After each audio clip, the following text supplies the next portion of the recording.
Good evening, everyone. This is Ron Tyler with the Emergency Management Associates coming to you live from the Crossroads of the West in Salt Lake City, Utah. The time right now is 7:09 p.m. Mountain Standard Time on January 13th, 2020. Now I just realized why I've been having technical difficulties getting on. Folks, I've had technical difficulties getting on. I don't know why, but that's just part of the day, I guess. What I probably ought to tell you is it is Monday the 13th. If you believe in that kind of thing, it's the 13th of the month, and that's what happens on the 13th of the month from what I am told. But anyway, needless to say, we are on the air for the first time on OBS using OBS Studio, and we will in the future be showing more graphics than we're even showing right now. I also have our guest on, Terry Rempel from Vancouver, Canada. Say hey, Terry. Hello, everybody. Hey, Terry was just in the chat, and we were over there earlier as well a couple different times, but we want to tell everybody that we are excited to have our chat room here. We are excited to have the Freedom Revolution Network EMA show forum that we have over on our social site. In order to get to that, folks, you have to go to the freedomrevolutionnetwork.com /social. freedomrevolutionnetwork.com /social. SOCIAL. That's how you get to that part of the site. It's exciting to have it. We are going to soon have a newsletter there from the EMA, from me, Terry, and probably our co-host in crime, Scarlet Anonymous. Anyway, that's what's going on. We want to welcome everybody here that is joining us for the first time on this particular venue.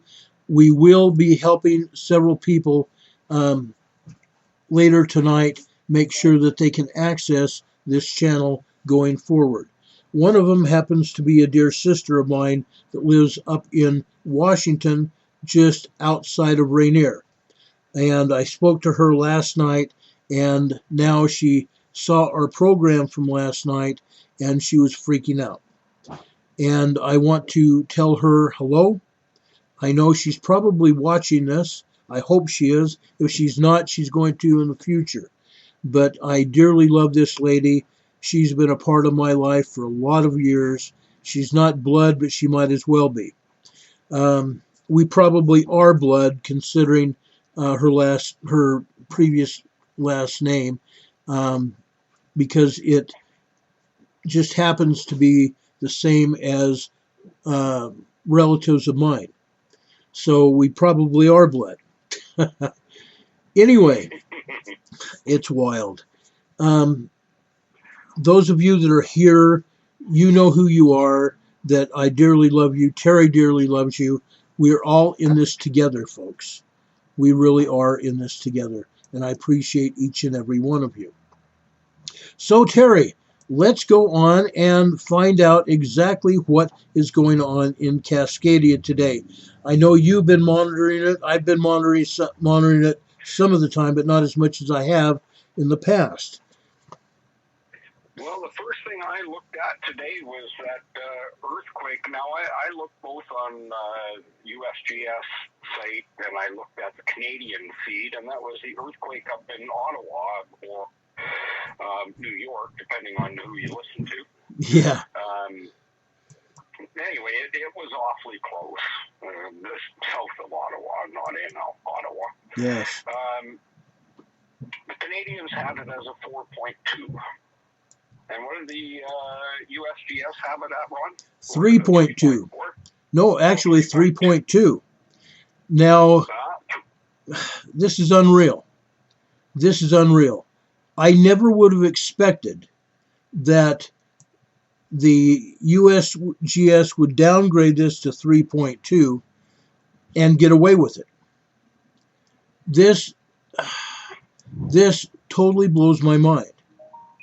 Literally blows my mind.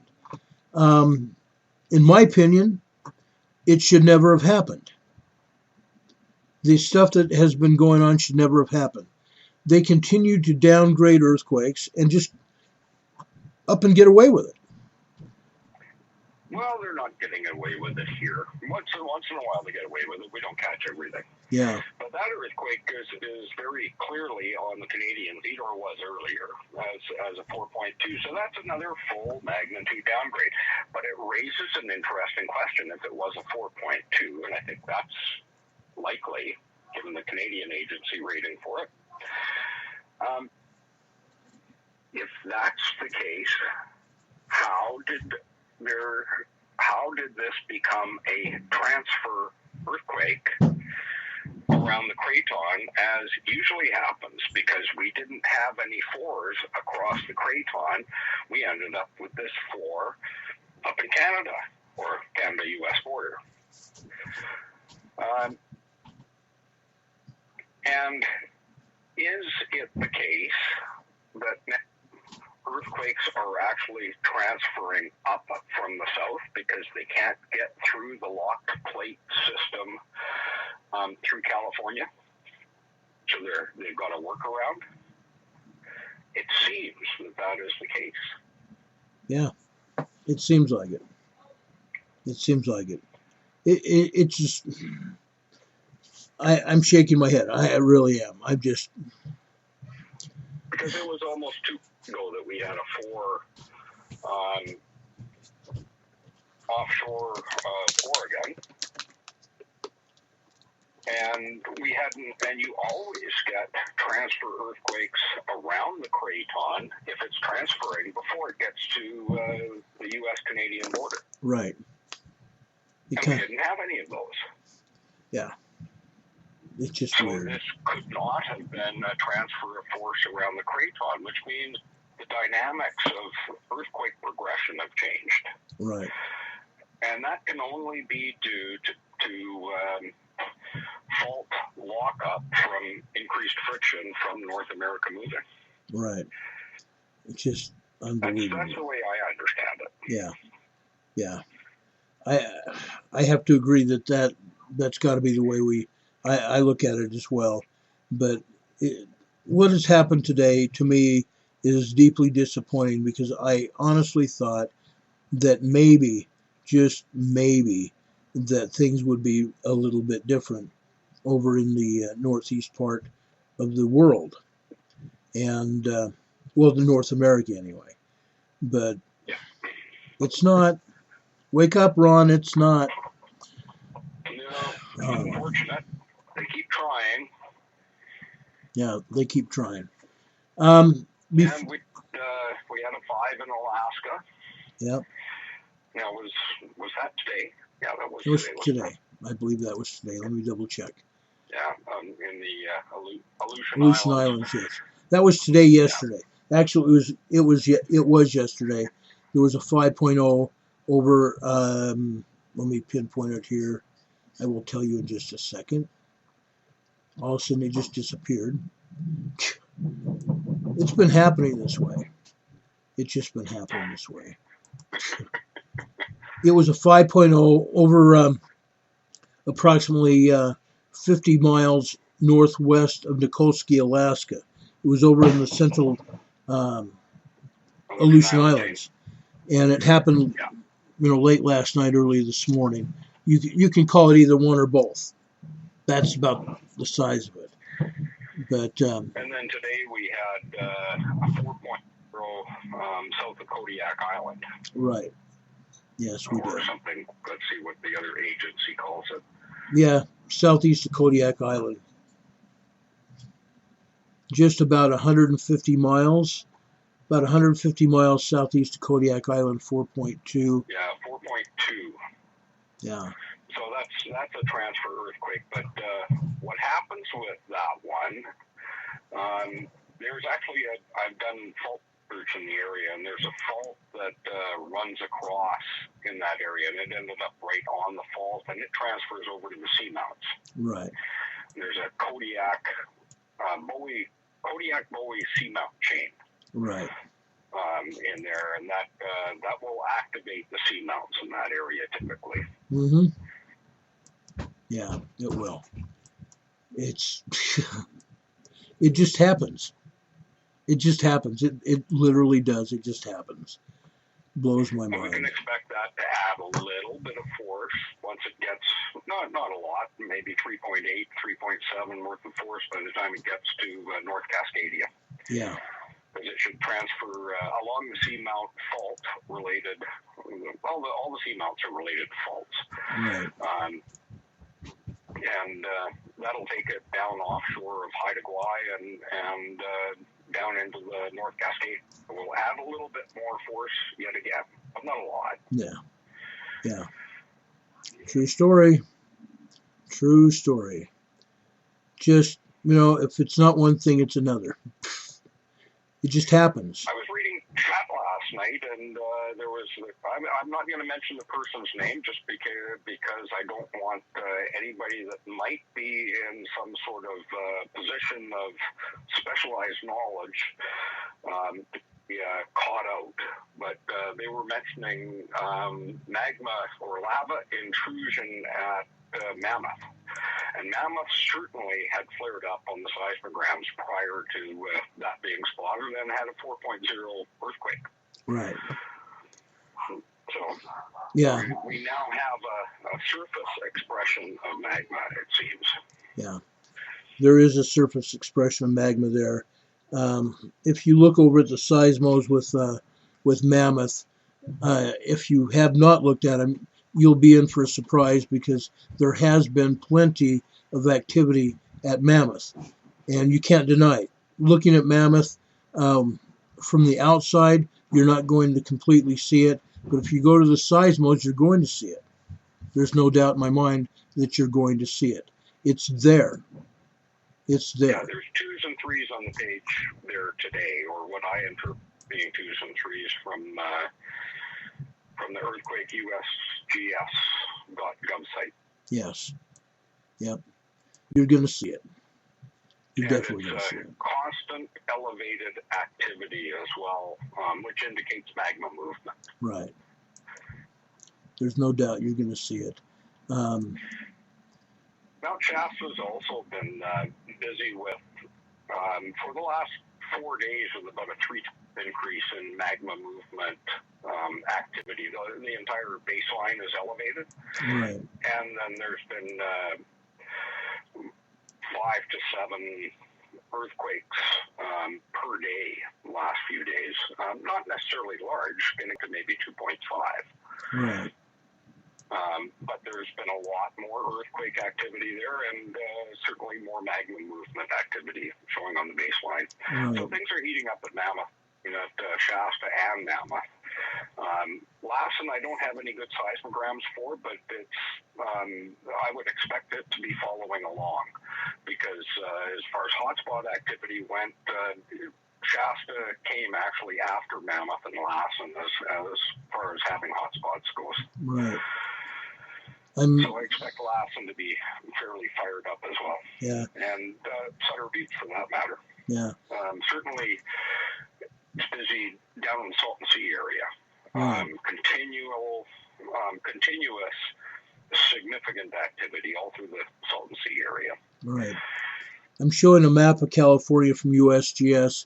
The only thing that USGS is reporting in California today is a 3.2 magnitude earthquake, a small earthquake, approximately 1.5 miles east-southeast of Aromas, California, which is over just east of the Bay Area, east of the San Francisco Bay Area. But as you can see, they're not showing the activity. If you can see my cursor, which I think you can, down here in the Salton Sea, they're not even showing anything down there. They're not showing any activity at all over here in the Mojave Desert, where I'm pointing at now. Nothing in Ridgecrest, Coso Volcano. Coso Volcano had action today. There was activity there. All over Northern California there was activity, and yet you don't see it on the USGS map here. Tomorrow I am going to have a better map than USGS, where you're going to see the earthquakes. But tonight I am going to show you the USGS map for lack of any better map tonight. but in the future you're going to have better graphics that we haven't had in the past. Just so you'll know, Terry's mentioned the 5.0 in Nikolsky, Alaska, up in the Aleutian Islands. We also had another large 5.0 over in Japan, Ishige, Ishige, Japan, over in central Japan, near, I believe it's over on land. Let me just zoom in here. I'm going to zoom in here. Yes, this was on land, not that far from Tokyo. I believe this is north of Tokyo in Japan. 5.0 today in Ishige, Japan. Now, I want to point out also, while we're over here in this area, right here, we've got a map of the Philippines, folks. Before we continue with Cascadia, which is the point of our program tonight, I want to talk about the Philippines. Today, over in the Philippines, we have some things that we need to report about the Philippines today. And I'm sad to report this. It pains me to report this.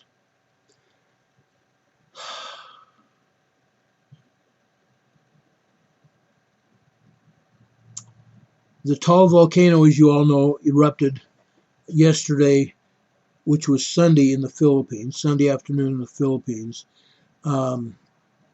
It erupted at Saturday here in the United States, but it was in the Philippines where Taal volcano is, not that far from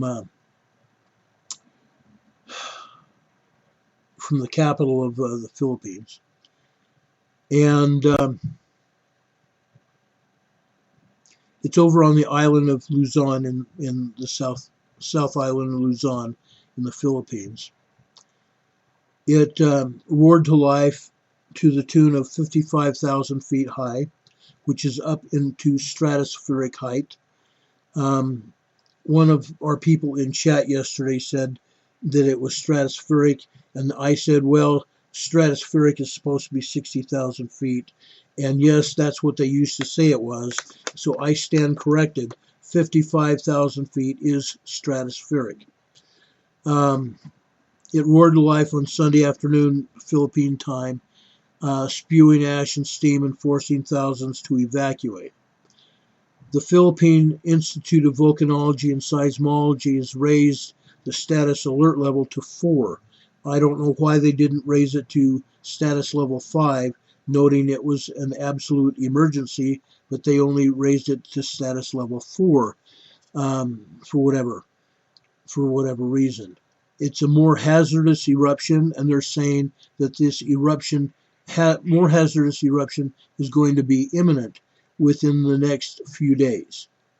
The continuous eruption is causing heavy ash fall even over into Manila, which is the capital of the Philippines. It's prompting airport closure and the cancellation of classes in several cities, along with a health warning for the public to avoid breathing the toxic volcanic ash.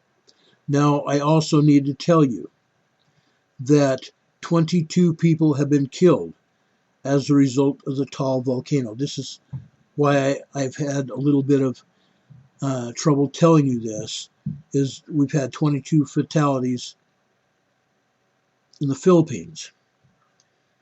My son used to live in the Philippines. I have a great many people that I dearly call my friends and close family that live in the Philippines. And so it pains me to talk about the Philippines because I have people there in Manila that I really care about. But I needed to tell you that 22 people have been killed and thousands have been injured because of the Taal volcano. People are being evacuated. As of last night, over 30,000 people have been evacuated, and I'm told now that there's probably close to 1 million people that will be evacuating from that island. The island is basically turned into a moonscape, literally a moonscape. Hopefully tomorrow we will have fresh video showing the desolation of the island near Tall Volcano. Yet it really looks bad. We were Terry and I were talking about the earthquake over in the northeast part of North America, over there in Ontario. I need to tell you about something else that happened over there. Earlier today, emergency and disaster management officials were briefing for today's disaster briefing over there, and there was an incident, and they're calling it an incident. An alert message indicating an incident at the nuclear facility in Ontario, Canada, was sent in error. There was an alert message that was sent in error, meaning they made a mistake on Sunday, yesterday. The false alert indicated an incident had occurred at the Pickering Nuclear Power Generating Station. However, it was not corrected. The mistake was not corrected for nearly 40 minutes. Initial information from the Solicitor General of Ontario stated that the message was sent from Provincial Emergency Operations Centre, the PEOC, during a routine training exercise. And now an investigation is in progress, underway in hopes to prevent a similar occurrence, or recurrence, as you would probably say. It seems every time lately, whenever they're doing a disaster drill, for some reason, a error message was generated to say there was a nuclear problem. I hope to heck that wasn't the real issue. I hope to heck it was an error, a real mistake. But I know for a fact, because I've had a working relationship with some of these people, that they are right in saying it was a mistake. While we're at it, I want to talk about a couple other emergency things just prior to going into the Cascadia area, because we have a lot to talk about. A passenger on board a United Express flight became unruly, and just before the aircraft landed, attempted to breach the cockpit and injured a flight attendant. The male passenger was arrested, and the plane landed at Newark International Airport, but not without a fight. According to reports, the flight attendant was allegedly injured when the man attacked her, failing to gain access to the cockpit. Then the man fought with arresting officers, injuring 6 Port Authority police officers before he was subdued on a plane. So anyway, that's just one thing. I'm just giving you an overview of information that I get on a daily basis because of the work that I do. Also, the flu continues to spread across the nation, and Canada for that matter, and with Michigan reporting its first 2 pediatric deaths of the 2019-2020 flu season. The Center for Disease Control noted the flu cases have been rising across the nation over the past 8 weeks, with 45 states reporting widespread flu activity, and according to estimates by the CDC, at least 9.7 million people have contracted the flu during the flu season so far. Of those cases, there have been 87,000 hospitalizations. 4,800 people have died from the virus so far during this season. Unreal. Australian bushfires, or brush fires as we call them here in the United States, Australia calls them bushfires, have been burning for weeks. Firefighters are turning from defense to offense now for the first time.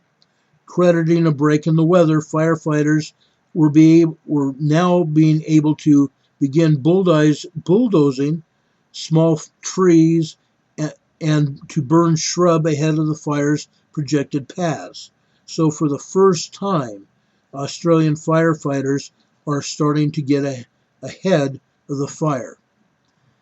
A note should be made here that a total of 28 people have been killed due to this bushfire, these raging bushfires that they've had, that have been ravaging the entire nation of Australia, which includes one firefighter who died Saturday when a tree fell on him as he was fighting a wildfire. Now, I do have pictures that I'm going to try to show you tomorrow, showing United States firefighters arriving in Australia to a hero's welcome in the airport. It's quite touching seeing the Australian people give a standing ovation to the U.S. firefighters arriving there to help put out these bushfires. Also, Terry and I in past days have discussed the earthquake that hit Puerto Rico last week.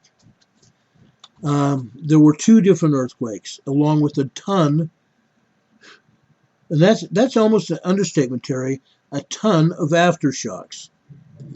Oh, yeah, it is just packed full down there, and very large aftershocks. Yeah, Puerto Rico was rocked last Tuesday, a week ago tomorrow, by a alleged 6.4 magnitude earthquake that injured 8 people. Although we showed you no, we didn't show you. We did. We put them out, or put out the location on the air. In fact, I did. I did show you a seismogram over on YouTube of the earthquake in Puerto Rico. It was not a 6.4. It was an 8.4. And then Friday, they had a like earthquake of 8.0. Again, authorities in Puerto Rico, or not authorities in Puerto Rico, the USGS was reporting the earthquake to be a 6.0 on Friday. We've had a series of strong aftershocks, a ton of them, almost as strong as the first quakes, continuing to shake that island community. A total of 560 earthquakes have impacted Puerto Rico in the last 7 days. 24. Which is exactly what you get with an 8+ magnitude earthquake. It's not what you get with a 6.0 earthquake. You don't get a whole bunch of 6s following a 6. No. Now, 24 of those earthquakes, 24 out of the 560, occurred Saturday into Sunday. Saturday into Sunday.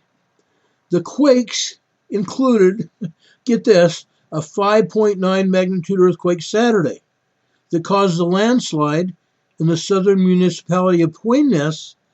I want to get it right. Buoys, Penuelas,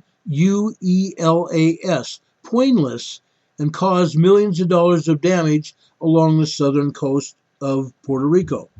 Previous quakes have toppled homes and schools and caused widespread power outages throughout Puerto Rico. It knocked the power out for a while. Homes and schools as a 6. Can you imagine that? No. That's miraculous, especially considering that earthquake, as registered by the closest effective size, or heliplot rather, not a seismogram, but a heliplot. But in Barbados. The same duration information. The duration of entire sequence of earthquakes was 35 minutes long. Now, that wasn't a single earthquake, because single earthquakes don't occur for 35 minutes long. So there was a series of 8s, and one was an 8.2, and it included a 7.7 from Guantanamo Bay, Cuba, as the closest station. Yeah. So it was an intermixed signal that was 37 minutes long, and they had the audacity to call it a 6. It's quite ridiculous. Yeah, it is. It's just unreal. I'm more than just blown away.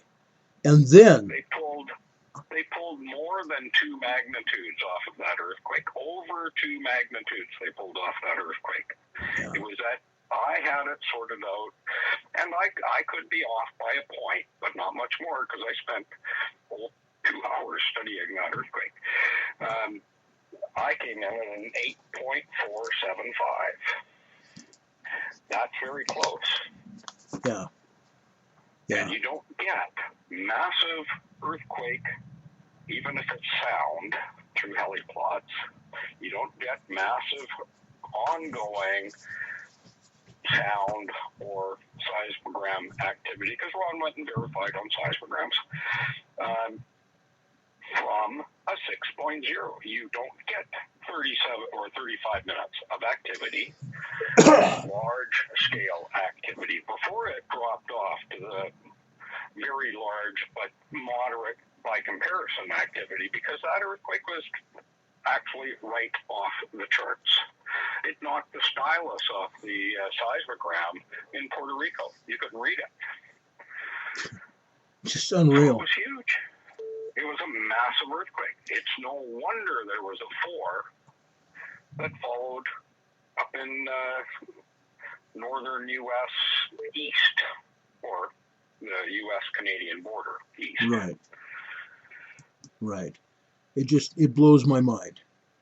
It blows my mind.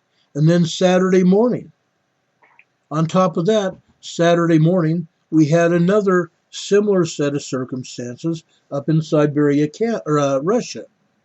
Up in Siberia, Russia. An 8.0 hit in Siberia up there, and they tried calling that a 6.0. Oh, yeah. Yeah, it's their favorite number right now, apparently. Yeah.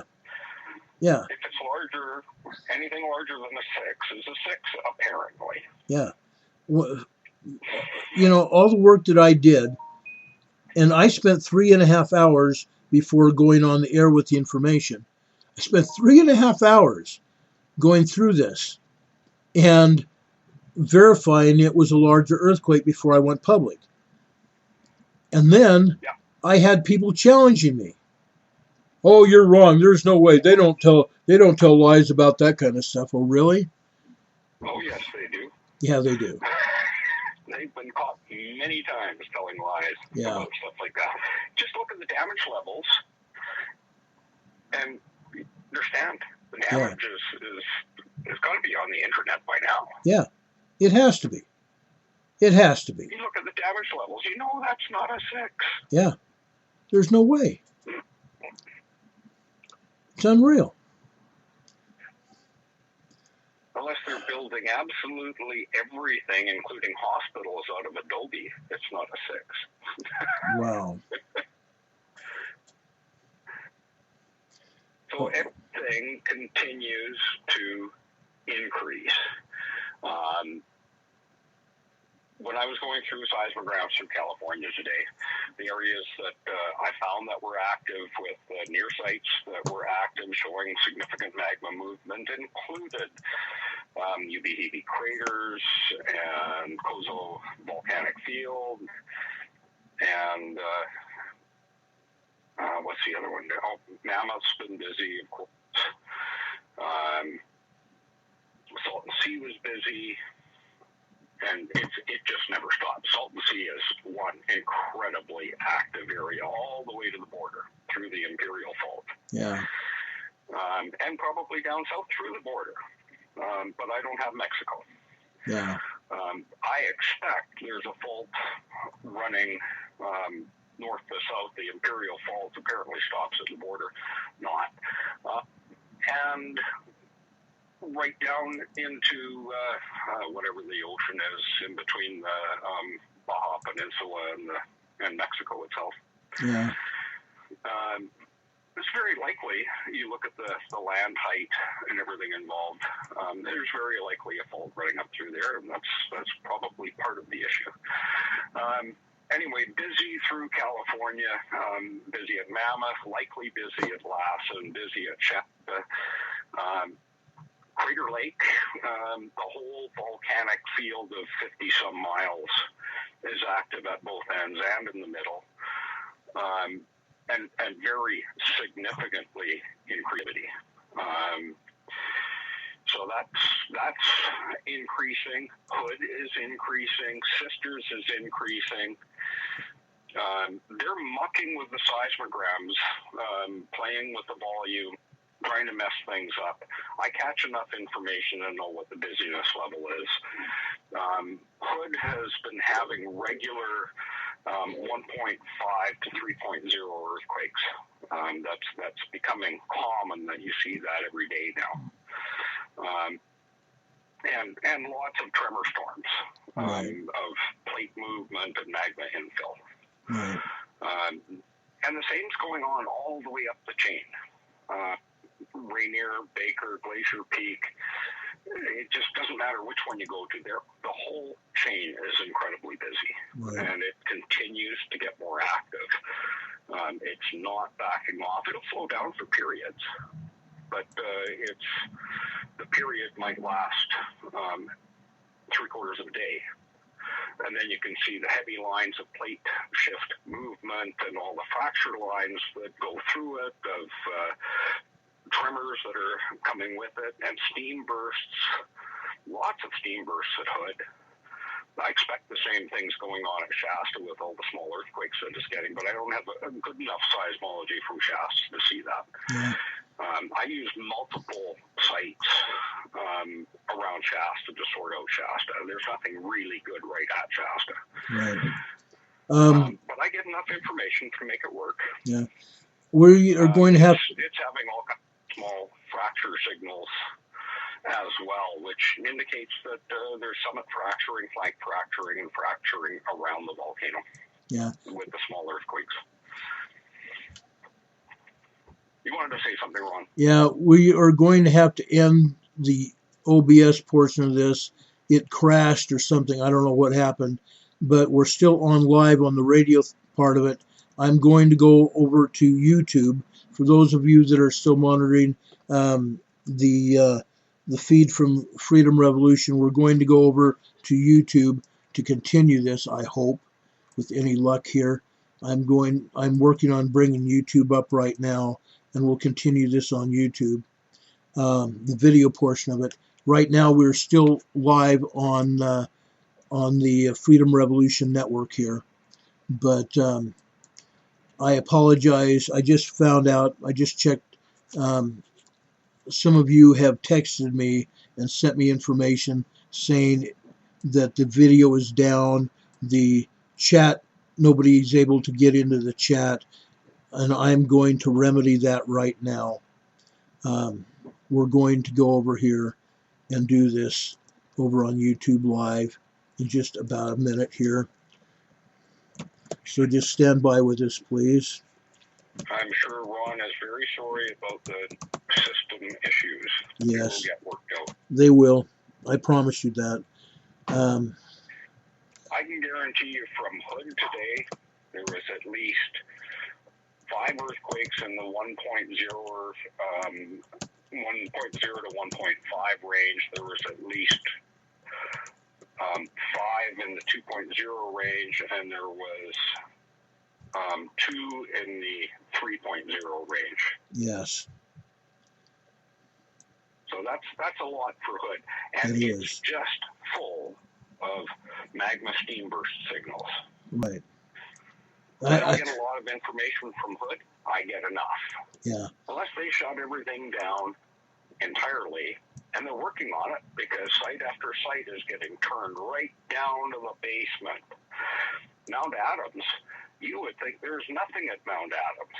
No, I can see through the nonsense. There's all kinds of earthquake activity at Mount Adams. It's just the site is turned down so low that you can't hardly see it.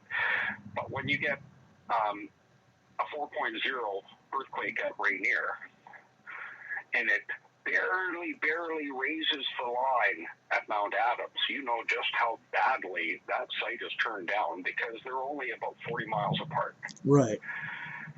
And that's what we're seeing for Mount Adams. They've absolutely messed with the volume on it.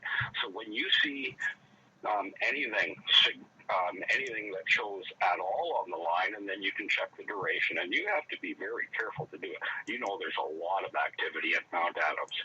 And why wouldn't there be? Because it had hot spots and pluming before Mount St. Helens did.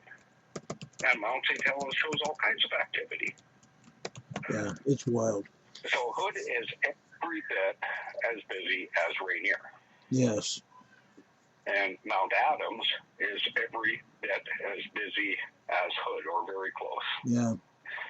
Mount St. Helens is also quite active.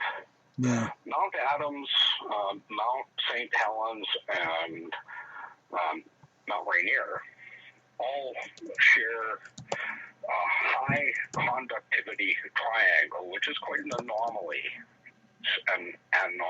in the Pacific Northwest, in the Cascades. There's no other area that has that, and it indicates an interconnection of magma. And there's actually a known magma connection between Mount St. Helens and Mount Adams. And Mount Adams is the much bigger brother. It's a much bigger volcano than Mount St. Helens is. Yeah, it's interesting. That's interesting how that works. We're back here on YouTube now, by the way. Oh, good.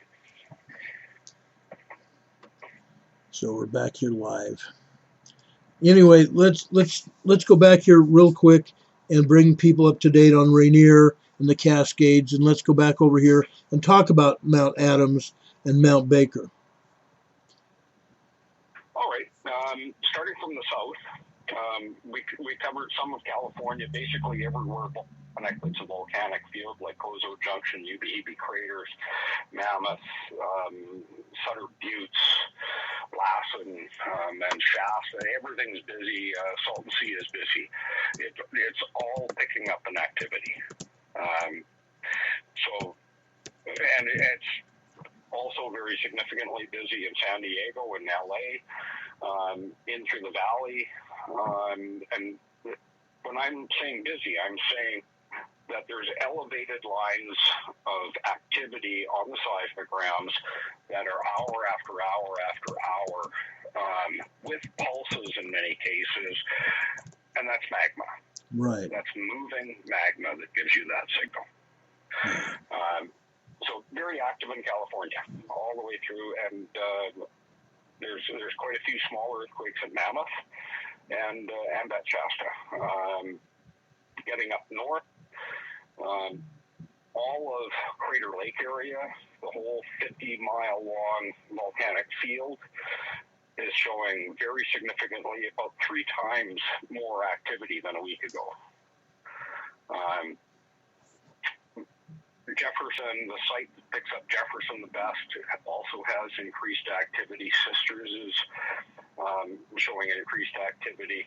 It's all the way through. Hood, I was talking about, it's full of steep signals and regularly having 3 and 4 1.0 to 2.0 earthquakes and 2 or 3 2.0 earthquakes, and typically you can throw a 3 in there right now. We're not supposed to be able to see Hood because they've got the site turned down so far, the main ones that pick up Hood, that we're not supposed to know this. The volume or the amplitude or the gain, whatever you want to call it on the seismograph, is turned way low from the main Mount Hood site, so you have to use perimeter sites. And even some of those are being mucked with very badly, but I can still see what's going on with Hood. So it's getting up to 3.0 earthquakes at Hood, and lots of steam bursts from magma rise. Lots of activity at Hood. Mount Adams, you can't hardly see it at all, but I can still pick up the information from Mount Adams, and it's just as active as Rainier is, and Hood's just as active as Rainier is. It's active all the way through the chain. Mount St. Helens is also active, and they're all picking up in activity incrementally. You know, it's not doing any more than doubling in a week. Yeah, incrementally. Yeah. Yeah. And that's about what we've got. There's also significant infill signals in the foothills of the Cascade Range, in Washington and in Oregon. And the activity of magma movement through eastern Washington and Oregon continues to pick up. So all of Washington pretty much, and Oregon, there are some pockets that aren't as busy. And if you want to be safe where you're at and shelter in place, you best have a look, because I can't tell you what's safe and what's not. You're going to have to sort that out for yourselves. There's a lot of there's more unsafe areas in Washington and Oregon than there are safe areas. Yeah, that's true. With the amount of magma movement east of the Cascades, I don't consider anywhere east of the Cascades safe in Washington and Oregon anymore. No, I agree. I've been poring over it. I've been poring over it for the past 24 hours, all over the east side, east of Rainier. Like I said, I've got family members over just south and east of Rainier. They're 2 hours from the coast, and while they might be safe from the tsunami, they probably would not be safe from any magma flow if Rainier erupted, which I believe it's going to. And if Baker or any of the others erupted over there, they wouldn't be safe either. They're in the valley. They're in the valley. And Baker is caught up. Yeah. Baker is caught up. It's right up there with Rainier at this point. Glacier Peak's also caught up. They're slightly, or they seem to be slightly slower, but that's just positioning seismographs. They're Right. further away. They're not picking up the information quite as well, so the signals are smaller because they're more distant. Right. But consider magma movement through eastern Washington and Oregon. Where would that be coming from? Well, we had a massive flurry of hotspots through the Bitterroots, especially the northern Bitterroots of Idaho. And I believe it's overflow between plates. When a plate subducts, it doesn't necessarily disappear and just melt away into the crust. It melts some of it, and then it floats up underneath the crust. And I'm getting the same plate slide signatures in eastern Washington and Oregon now as I am under the volcanoes. Yeah. So it has to have something to slide against to have those vibrational signals. Right. And you get land uprise relative to stacking plates from subduction, breakaway in many cases, and uprise, because it's essentially non-magmatic crust is lighter than magma. Magma is more dense, and it actually floats up against the bottom of the plate after it subducts. And this happens over millions of years. Yeah. So there's all kinds of plate material that's being slid over top of in eastern Washington and Oregon, because that's what the seismograms say. They're the same signals as I'm getting at the volcanoes and at the in between the foothill sites and at the shoreline sites. I'm Right. getting vibrational signals from plate crustal movement that I didn't used to see on seismograms just since the subduction has picked up. Yeah. And it's increasing all the time. We're now getting a lot of questions. Is the area around Bend, Oregon, near Mount Hood, safe? I can't say that. I don't believe it is safe because east of Bend, Oregon, you've got Newberry Crater. Right. And they're quite active. You don't just have Mount Hood, you've got Newberry Craters up there. Yeah. And below that, you've got Mammoth and the Long Valley Caldera. And north of there, you've got the Idaho, all the volcanoes in the Bitterroot Mountains. And there's incredible signals through Ellensburg and other sites all through eastern Oregon right now, or eastern Oregon and Washington, rather. Yeah.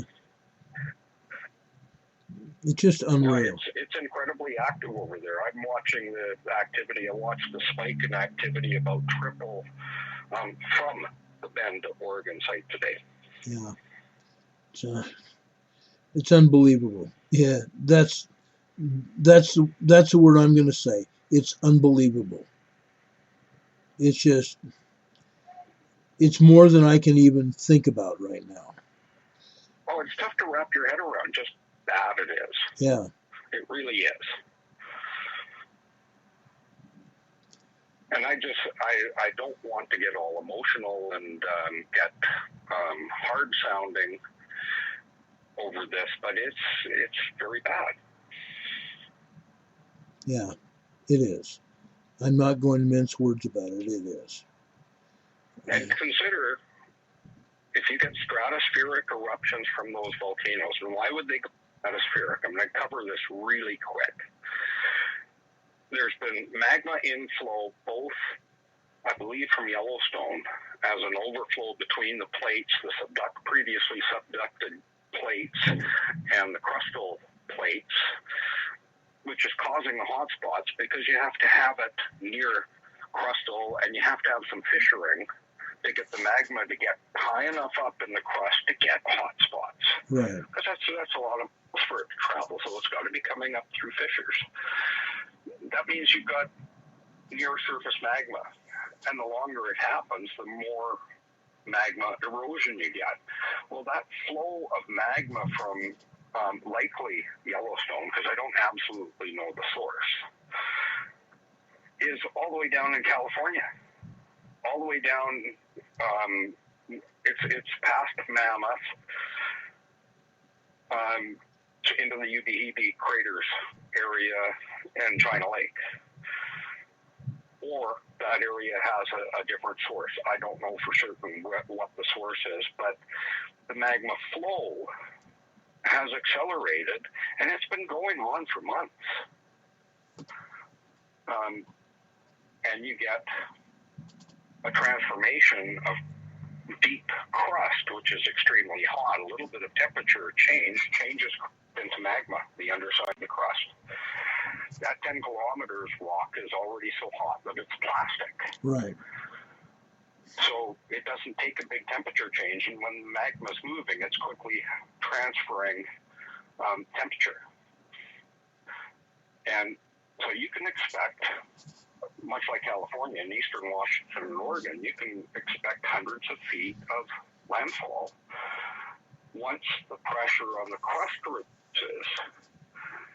Because with eastern North America moving and western North America locked, it's caused an upward bulge in the plate and a downward bulge in the oceanic crust, which has driven magma in, but it's also, for whatever reason, seems to have been pulling magma up. Whether there's a volcanic hot spot in the Cozo Junction craters area, I don't know, or under China Lake. But it's certainly pulling magma from somewhere and causing a magma flood effect down the east side of California, Washington, and Oregon. Right. This is massive, folks. And when the tension comes off, first of all, when the land stretches out, you get rid of the hump. And all the volcanoes and volcanic fields are pressurized and thinned from having constant heat application for over 4 months. And they're ready to pop. It doesn't take as much force when they're thinned out. It takes time to reactivate volcanoes. Well, they've had time to get reactivated. And so now you stretch the land out and you get the landfall compression of the magma. It doesn't drop in a thump, but the weight of comes down on top of the magma, and it can't get out of the way fast enough. Yeah. Through hydraulic pressure, it comes up. Now, east of the coastal range, the Cascades and the Sierra Nevadas, east of there, you've got all this liquid carbonate identified in studies as 100 trillion in Western North America by Steve Quayle's Insider is 200 trillion tons. And that produces liquid carbon dioxide as part of the process. And it expands 300 times when it turns to a gas. That's not as bad as water, but it's going to increase the size. Instead of just getting flow outs from those areas, you're going to get phreatic blasts. Let's not forget that Mono Lake is full of water. Crater Lake is full of water. Lake Tahoe, which is also a volcano, is full of water. As is Pyramid Lake, a volcano, and full of water. So now you've got phreatic blasts, and then you've got, for any area that doesn't have lots of water, you've got all the molten carbon to help it along. So there's going to be a lot of phreatic blasts all through there. It doesn't have to be subducted when they're full of water to be phreatic. No. There's between 1.25 and 1.5 cubic miles of water in Crater Lake. And then all of the lava in Crater Lake that subsided to create the crater in the first place is porous and full of water as well. Yeah. So you're going to get massive phreatic blasts. Now, bad enough having 4% water and subduction magma, that turns into 680 times more volume than the solid rock. And subduction magma is known to have roughly 4% water. So this water remains as water because it's under such high pressure. Now, you've already got the 4% water, and you consider, oh, well, the magma chamber is only so big. That doesn't apply when you have an excess amount of magma around. It can expel more than what the magma chamber holds. And the surface expression of a volcano is always much smaller than the magma chamber that sits underneath it. Yeah. So you have some massive magma potentials all through the Cascades as part of this. You have to be thinking volcanic with this one. Yeah, you have That's to. enough to get the shaking and the tsunami. The longer, heavier effects are going to be volcanic. Yeah. They're going to be. It just is. You can expect 10 cubic kilometers of material over about 15 volcanoes, each of them producing 10 cubic kilometers of material. Mount St. Helens, by comparison, produced 0.2 of a cubic kilometer. So you can see the comparison. Yeah, if you think that's outside the realm of possibility, Mount Churchill produced, I don't remember if it was 40 or 50, but it was either 40 or 50 cubic kilometers of material when it blew. That was 1,200 years ago. That's in Alaska, by the way. Yeah. So it's quite possible for North America volcano in these circumstances with excess magma all over the place and a massive earthquake that drops the land height on top of all of that magma. When the volcanoes have been pressurized and thinned out for over 4 months, it's very possible to have 10 cubic kilometers as an average per volcano. I haven't even talked about the size of the Long Valley caldera or involved Yellowstone. Yeah. And the Long Valley caldera is just as large or maybe even larger than Yellowstone. Yellowstone is 11 Grand Canyons in size, guys. 11 Grand Canyons in size. And Longs Valley is possibly even larger. Okay? They figured 28 cubic kilometers of magma, if I remember right. Don't quote me on that. Right. Now, you can also, when we're talking about Longs Valley, we have to also talk about Mammoth.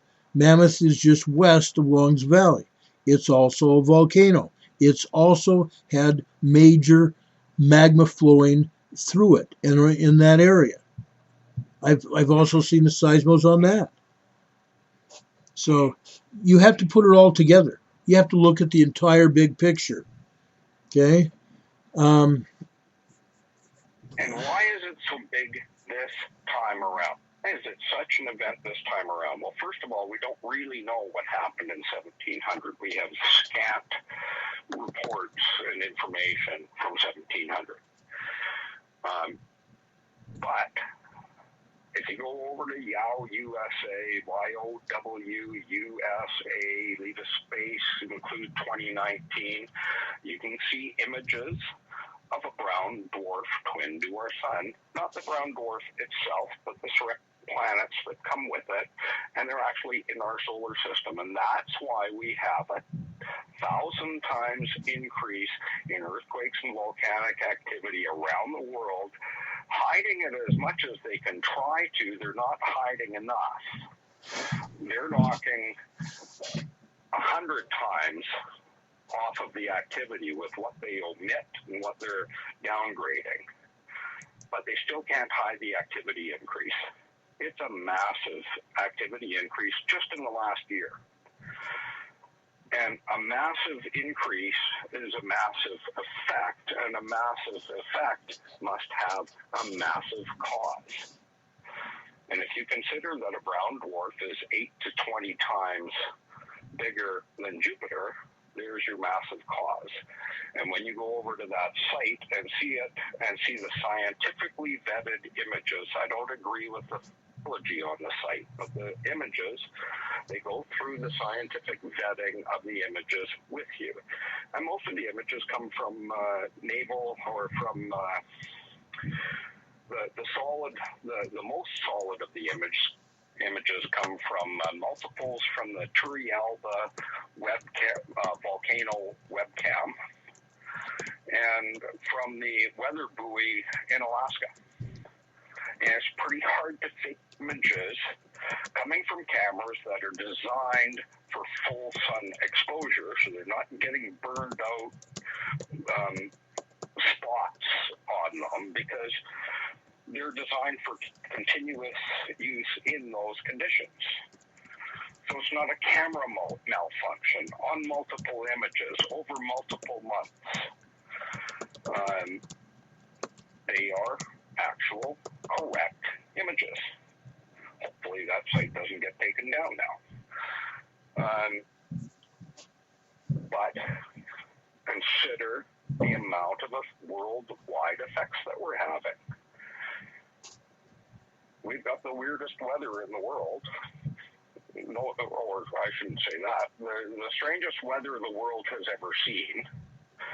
We've got earth sounds all over the world that nobody can explain.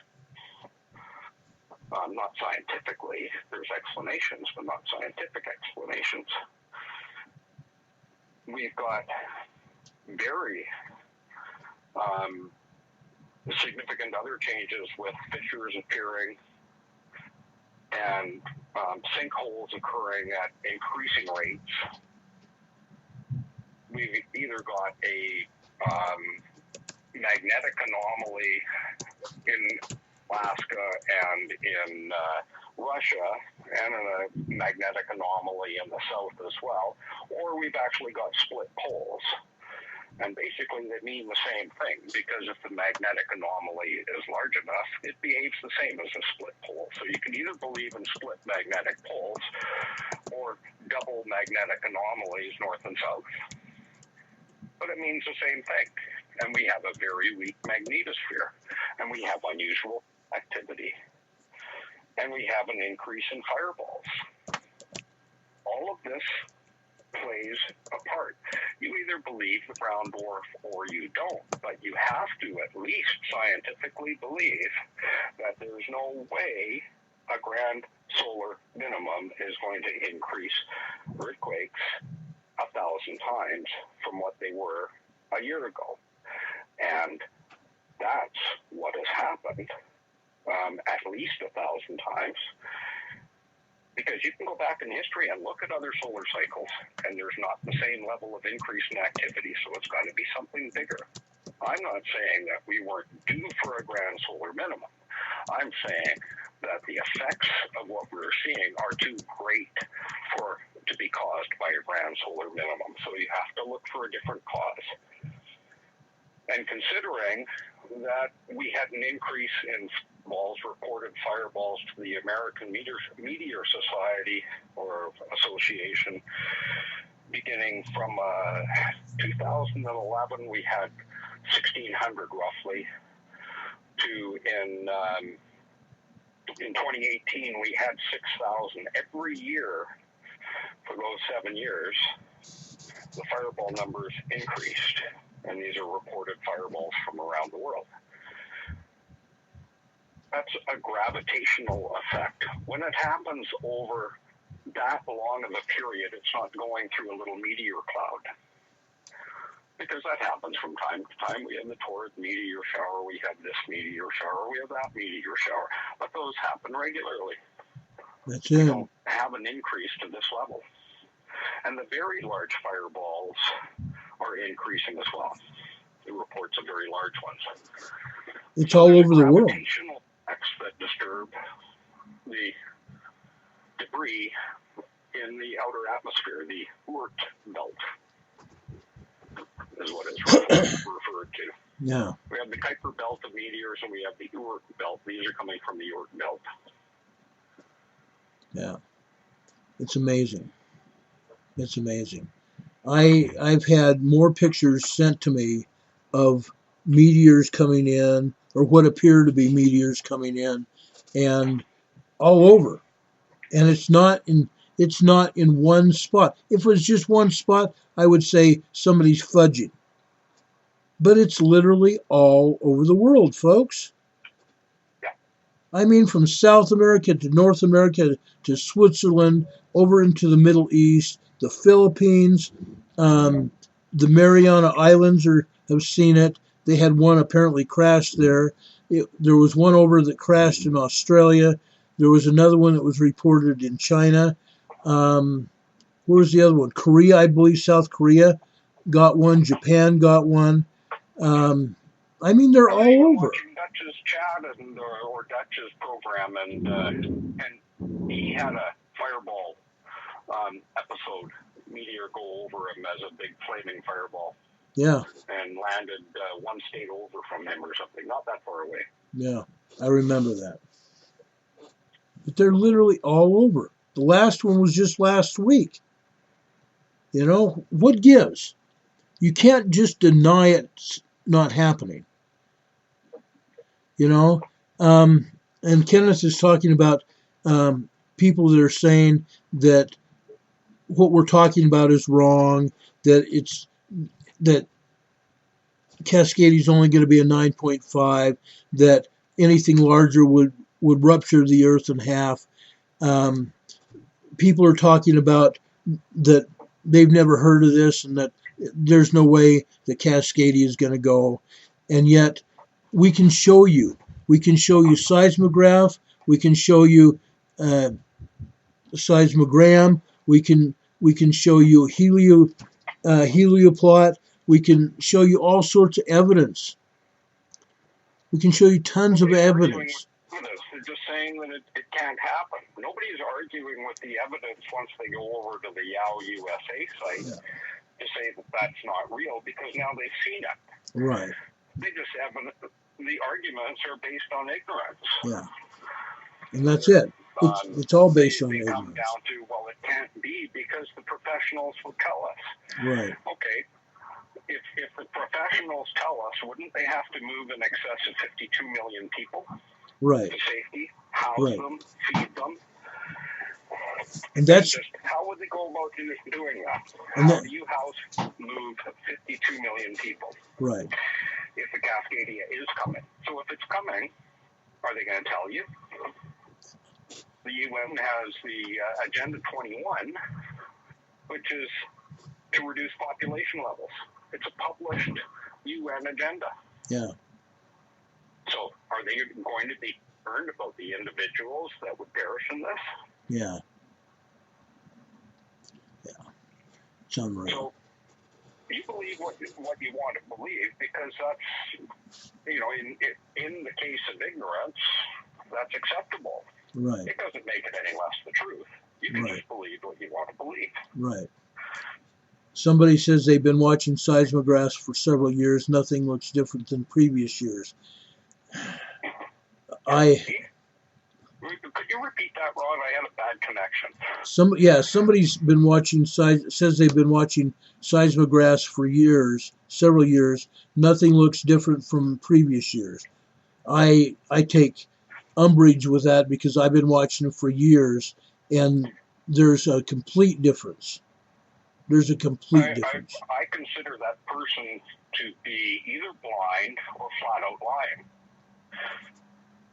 I suggest they get some glasses to where they can actually make out what's actually on the seismograms. Yeah. I find that hard to believe too. It's flat out, absolutely incorrect. And you can still go back, and what proves it is you can go back on PSN seismograms for a full year. You can see a massive change in the activity levels. So anybody that comes on here and says that there's no change on the seismograms is feeding disinformation into the system without any credibility whatsoever. It blows my mind. It blows my mind. I've been doing this work.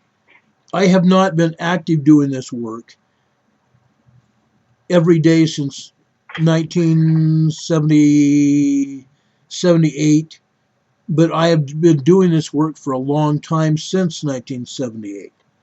Not every day, but for a long time. I've been watching it off and on all that time. And not only that, but I've been watching it so much during the past few years, it's not funny. And I have seen a substantial change between even 3 or 4 years ago and what is going on now. So for somebody to tell me that there's no change, it's the same, no, I'm not buying it. I'm not buying it because I've seen it. There's a substantial change in the last 3 months. Right. There's a substantial change in the last 2 weeks. Yeah. That's absolute nonsense. Somebody doesn't know what they're talking about or is trying to spread lies of disinformation as part of an organized program that the government and agencies use to pacify the public and have them remain ignorant. Yeah. You know, no, I just don't buy it. And somebody said if the moon crashed on the Earth, we might see a 10 or 11 magnitude. No, that's not true either. What basis? What is the evidence? People say, an 11 would split the Earth in half. Where's the evidence of that? Yeah. Because that's pulling a number, or that's just throwing something up in the air. It's about as accurate as shooting an arrow straight up and thinking you know where it's going to land. It's pure speculation to say that anything bigger than a 10 would split the Earth in half. It's absolute rubbish. It's absolute nonsense. Right. Yeah, you can see it. You can see it. You know, to say anything less is rubbish. It really is. No, I'm not going to buy it at all. Folks, we have 312 people in chat and 183 thumbs up. Let's double that, guys, please. That's so far out of whack, it's not funny. Let's double those likes, those thumbs up, because we want YouTube to put us in a better position to show our message to the world. And that's what happens when we have more thumbs up. They put us in a better position where people will see our program. So please give us that information or that thumbs up if you like what we're doing. Please, that would be great. I'm so adamant about this because, quite frankly, I told you guys and I've told the world that I'm in it to get this message out. I want to protect people's lives, no matter what, literally. I'm not going to be like someone else and take the program off the air and require people to subscribe to it in order to be able to to watch our program. I'm not going to have them pay for it, is what I'm saying. I'm just not. I don't believe in that. I'm not in here to make a bunch of money. I'm not. I'm here to save people's lives. Terry's here to save people's lives. That's what we do. And we've already saved lives. We already have. So, please, let's up that number of thumbs up. If you believe in what we're doing, help us get this message out. And I know many of you have. Many of you have spent a great deal of time talking to your friends, your relatives, including extended family. I know many of you have put it out on social media. For that, we thank you. Heavily thank you. And it's making a difference. It is. People are very significantly, there's more than double the number of people watching this program that there was, a month ago or a month and a half ago? Right. Something like that. Yeah. It's getting views because people are becoming aware. Yeah. And they need to become aware in order to protect themselves, right. to prepare for this. And not only prepare for themselves, but in many cases prepare for their families that don't want to hear about it, because it's quite often only one of the two that will accept such a hard truth. Right. And it is a hard truth, and I'm very sorry that it's such a hard truth, but it just is the truth. Right. I believe in what we're doing, folks. If I didn't believe it, I wouldn't be here. I wouldn't waste my time. I wouldn't. I've worked very hard. I work very hard every day to make sure, one, we have a good program here, and two, that we vet all the information. I don't put anything out on this program that has not been vetted. It has to be the truth, or it's not coming on this program. It's not. Even Saturday. Ron and I get together and discuss some of the speculation that goes on. Yeah. And we pretty much, without ever, there's not been an argument between us in regards to what should be presented and what shouldn't.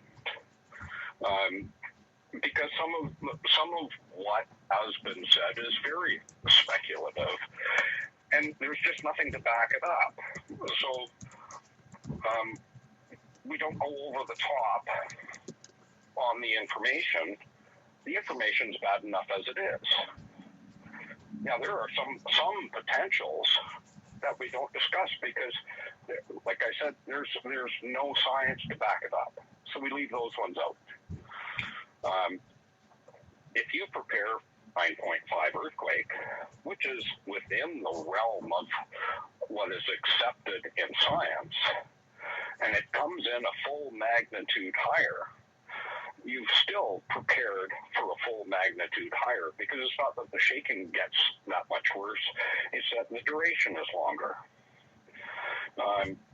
If you've made allowances in how high up you are for a higher tsunami, and I've said, my paper said up to 150 feet. I think it said, maybe it was 123 feet. Regardless, after that, I said, well, in certain circumstances, through narrowing bays and upsloping sea floor, you might get areas up to 150 feet, as I recall. But if it's a magnitude higher because of the brown dwarf, you might have to triple those. Yeah. You might have to look at, for a 450-foot tsunami, at triple the 150. That's still within the realm of science, because there is solid science for a brown dwarf. Right. I'm just, folks, it took me a long time. Terry knows this. Terry knows this about me. It took me a while to even get my head around what we're telling you. I vet everything I'm told. I really do. I vet everything I am told. I find it hard to even do less than that. I don't take anything at face value. A long time ago, Glenn Beck told me something. And those of you that have heard of Glenn Beck, great. But quite honestly, he's a friend of mine. I look up to him. But he told me a long time ago, and I've said this on several occasions on a program here. Challenge boldly. Challenge boldly. B-O-L-D-Y. Boldly. B-O-L-D-L-Y, excuse me. Everything you hear, everything you see, challenge boldly. Okay? Don't take everything at face value. Even the things I tell you. Check it out. Check it out yourself and find out if we're not telling you the truth. I don't even... You don't have to be a seismology to look at seismograms and see which ones are more active. You can go back day by day through the seismograms back for a full year. Yeah. At most of them. Some of them are new. So the new ones or the ones that were working for a while, you won't be able to do that on. But most of them, you can go back for a full year. And you can very definitely see an activity increase. Yeah. And as long as you can do that, how can we make anything up? Yeah. How can we make that up? We didn't produce the seismograms. It's an absolutely dramatic increase in the last 6 months at the Rainier sites. At the Mount Baker sites, it's a dramatic increase in the last 2 months. You don't have to go back a full year to see what a dramatic increase. I mean, we're talking about most of the page was blank on these seismograms. And you can pick any of the seismograms through the Cascade chain itself. Pick the ones that are close to the volcanoes and work your way through. Some of the sites are garbage. They've got some very poor sites. All of the Pro 1, 2, 3, 4, and 5 sites at is that Mount Rainier or Mount St. Helens? I don't remember exactly, but all the Pro 5, 1 through 5 sites just aren't very good sites. Those are at Mount St. Helens. Right. But the other ones are half decent. You can certainly see the change. And if you understand the importance of having ongoing baseline activity on a seismogram, you always see a little tiny bit of activity on the baseline of a seismogram, and that tells you that it's set correctly. And if you see an earthquake on there and it's given a size, by looking at a bunch of seismograms, you know how big that earthquake is supposed to be on that seismogram based on the proximity and size of the earthquake that was recorded. So you could use earthquakes of known size to establish what the amplitude setting of the seismogram is. Yeah. You get better and better the more you do it. And there's an awful lot of seismogram signatures that you're not going to understand because they're not in any textbooks. They don't have any textbook seismogram information to tell you that single strikes, and a ton of them related to crustal tremoring from plate movement in a subduction zone. There's no textbook that says that I've been able to find. If it's there, I just haven't found it. Right. Right. So you have to understand, getting a flurry of single strikes at volcanoes and away from volcanoes is indicative of plate movement. You know, it's so very apparent. You know, I have been involved with scientists of one form or another for tons and tons of years.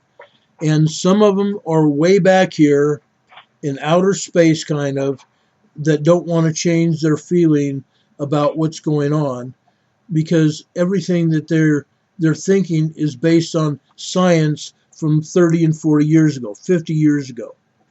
Okay? They're not even looking at present science. And that's fine. They can live in that little world. Okay? They can live in their little box and accept what they knew 40, 50 years ago. And I've said this before too. Science is evolving. You cannot be locked up in your box from 50 years ago. It doesn't work. They didn't even understand plate tectonics very well until the 60s. No. Plate tectonics and the field of seismology has changed dramatically in the last 30 years. But there are still those that oppose every change. Yeah. And for that reason, it is said that science changes one death at a time, because the long-held beliefs of the most senior people that are in the most respected positions don't change. Yeah. Hardly at all, until they're absolutely forced to. Jim Faulds discovered the Walker Lane fault. Yeah. James. And he produced astounding reams of data to establish his position. And he was laughed at initially by his colleagues, and he's qualified. And it was over 10 years of efforts. Finally, he had new geodesics. He put GPS on either side of the fault and absolutely proved that the Walker Lane fault is responsible for 25% of the movement in California, as opposed to Andreas being responsible for 75%. And so that's a move-in fault. And once it was proved by geodesy, then it was accepted. But it had to be absolutely proved, and until then, he was actually mocked by his colleagues. Now, it wasn't shown as mocking. There was just great indifference paid to his findings and great doubt expressed. Right. Essentially mocked. And so how, if they're going to mock somebody in that manner that works in the same field, and it takes 10 years to establish what he's doing, or something close to 10 years. Yeah. How could Ron or I present something that's only happened within the last year and ever have it be accepted? Yeah. There's absolutely no way. Neither one of us are credentialed to Jim Faulds' level, but it took him something like 10 years to get just a fault presentation accepted. There's absolutely no way to get this accepted by the professionals when it's a new discovery. And on top of that, they might have all information in the world, but if they're faced with if the government is faced with having to move over 52 million people to make them safe, they logistically at this point can't do it. They could have done it when I first discovered this. And Steve Quayle was discovering it at about the same time. On a completely different track, we weren't communicating, but Steve, his insider that was feeding him information, maybe still is, I've been over there recently, was finding exactly the same information. Variations of the same information.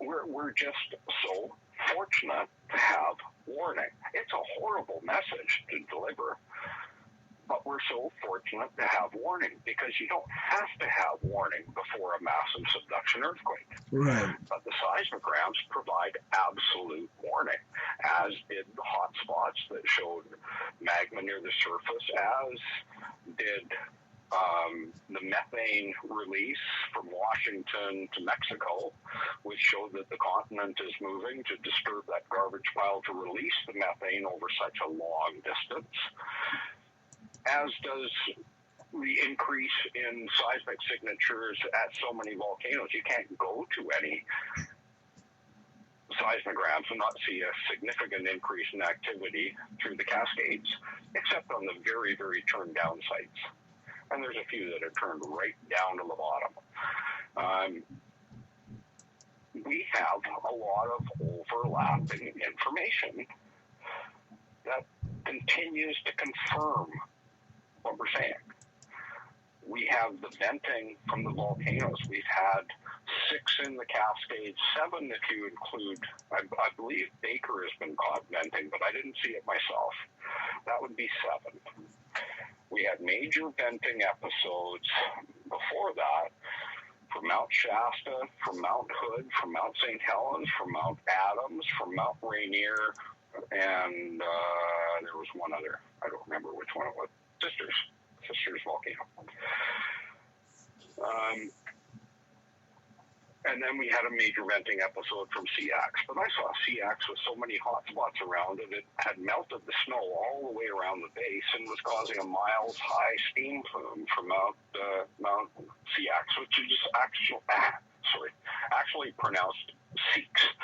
I had it wrong all along, but I'm going to carry on with Seax because that's how everybody hears me say it, and they're used. But never before in history have 6 Cascadia volcanoes had major venting plumes, and they were all visible on satellite imagery. And in between, they were visible using a combination of satellite imagery with CO2. And so on cloudy days, you could see the CO2 gas emissions from the volcanoes, because that's available on satellite imagery as well if you go to the correct site. Right. So we can't make this stuff up. There's just too much information. Yeah. And we can't be wrong, because there's too much corroborating information. And everything bounces off the other. If you check one site, and then you go to see another, it collaborates your information. One thing after another. One site, okay, if you saw one site, I could say, okay, that might be wrong. But site after site after site, every piece of information fits together like a puzzle. I have over 60, I think I've got actually over 70 PNSN seismograms that I watch every day. Over 70. Another 28 through the Canada Earthquake Agency. 320 that watch through. I'm gonna have to pop over there. Pasadena.us.gov. Anyway, it's a site that shows in alphabetical order all of the Southern California sites. And then I watch another 30 or so from the Berkeley. I haven't counted how many there are there. And then from Alaska Volcano Observatory, I don't watch this every day, but there's programs for all the volcanoes, or most of the volcanoes, to Alaska. And there's another 40 or so there. I watch an awful lot of seismograms, and it's all corroborating information. Yeah. And I do this every day, and I've been doing it for years now. It hasn't been numbers until you consider that when I started, I did a year-long back check of all of the sites that I was using. So I started in April of 2018. I started late in the fall on PNSN after watching just the Canadian sites, and in December, and a year-long back check of all of the PNSN sites that I was using. So I had data back to 2017, December of 2017. So I have all of 2018, all of 2019, and whatever of 2020. And lots of 8-hour days in there. Commonly now it's 4 and 5 hour days. So I've reduced my efforts, but I had an awful lot to learn. I was doing fault research. I was doing volcanology. You can't understand how subduction volcanoes infill unless you study volcanology. Yeah. You can't understand that it's North America movement that causes the Cascadia unless you study products. Yeah. You can't understand how volcanoes operate over long time frames unless you do the thermodynamic studies that are related to volcanoes and magma chamber intrusions or magma intrusions. Thermodynamics, the study of thermodynamics and deep crustal intrusions. You need to study an awful lot on all of this stuff. Right. And I got that study in. Yeah. Ron has a geology background, and he's been watching seismographs for much longer than I have. So you can take this information and check it because we give you the sources to check it from. Right. Someone is asking us again, and it seems like at least once a week we get asked what is going to be the signature breaking point where we're going to see Cascadia go off. Again, one more time, 2 4.4s. Excuse me, 4.0s. I'm sorry. 2 4.0s within a week. In the Cascade range itself within a week. Okay. And you could throw in a volcano if you want as well. Yeah, you can as an alternate to an earthquake, a volcanic eruption, not a little bit of expulsion of magma, but an actual eruption is equal to a 5. So, of course, that would qualify as a 4. Yeah. Yeah. When that happens, we might have a few days to a week. I'm just saying. When these things come into play, we might have a week left. Okay? Just so you know. Last week we had a 4. There are many people that have said, oh, Terry was talking about this happening 2 weeks ago, 3 weeks ago, whatever it was. I don't remember exactly what forecast ended. Because I gave it a month to 6 weeks at the outside. So that was the time frame. And we're well past that. But there's so many variables that apply to the Cascadia. It's very nearly impossible to forecast very accurately. The best the agencies can do is give a percentage 50 years or within 25 years, which doesn't really help anybody. I was likely out by a month, but it's a 320-year cycle this time around.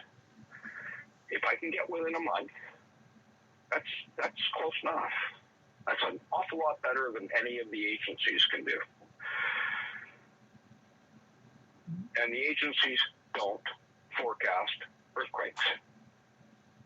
Yeah. They only give you a quick shake system of, oh, we've got this, we can give you 15 seconds warning, or we can give you 40 seconds warning.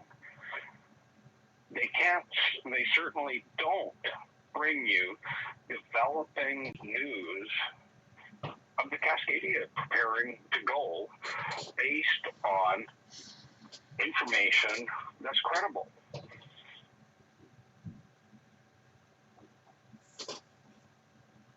You know, I've been doing this too long. I've been doing it too long.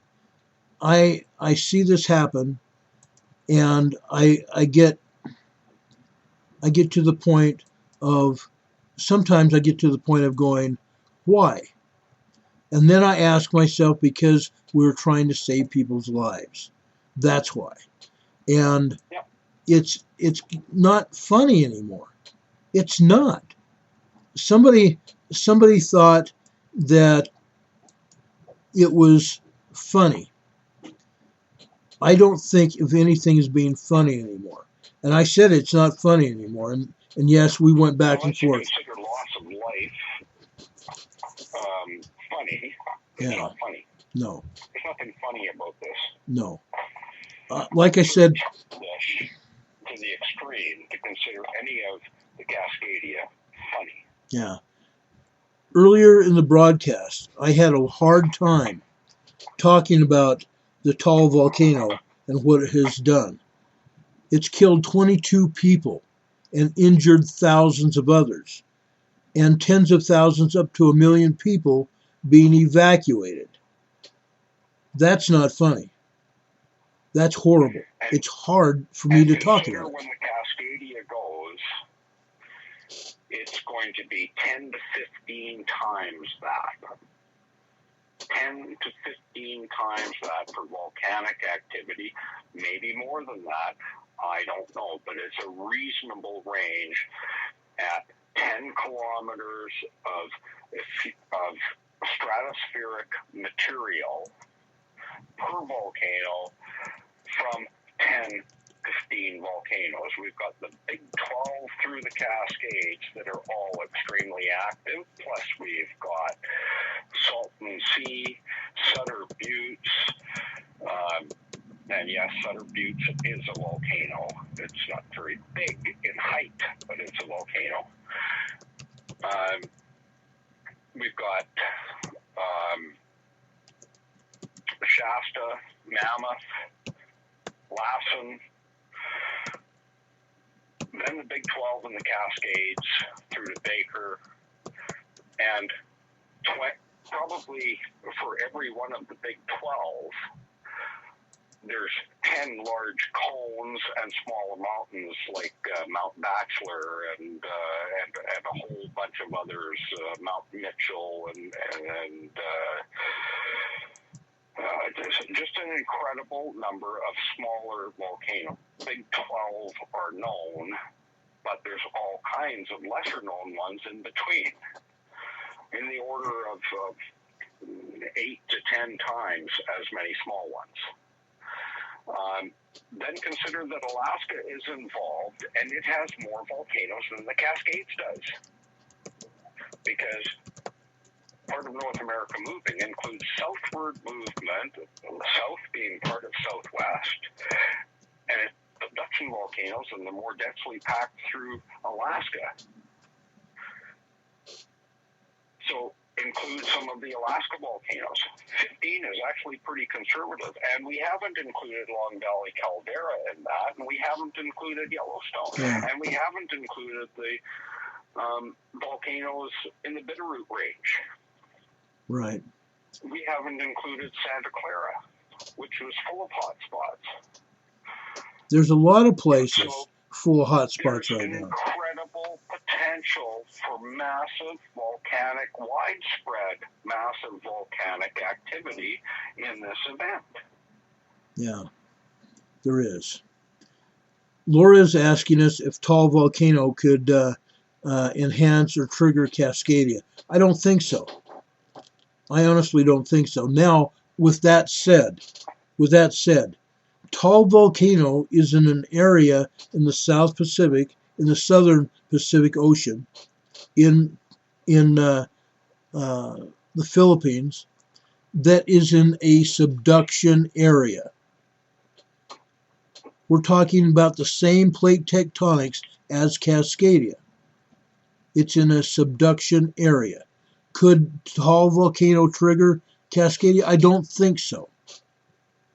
But I think it's a symptom of whole, because the entire ring of fire is more active, and the entire ring of fire is actually a subduction zone. Yes, it is. The whole thing. Every continent is moving into the Pacific, which creates the ring of fire. And this is the basics of plate tectonics, that continents move. Right. I'm not sure that Australia is moving. I'm just referring to the big four. Yeah, the big four. I really don't know what Australia is doing. I haven't researched that, and I'm not going to talk about it because I haven't researched it. But the big four continents are all on the move. Right. And North America is the area that remains, that has not had a large subduction earthquake. Every other area has.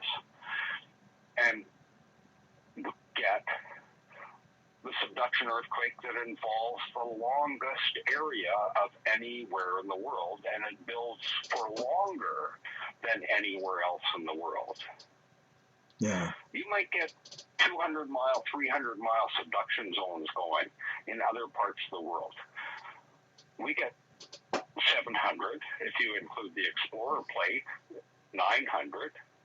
If you include California this time around, very likely considering the torsion, or the wedging effect of the Philippine plate, and the torsion effect, which is a twisting motion on the Pacific plate, according to the Insider, and the newly discovered offshore faults, and the fact that there have been earthquakes on those offshore faults.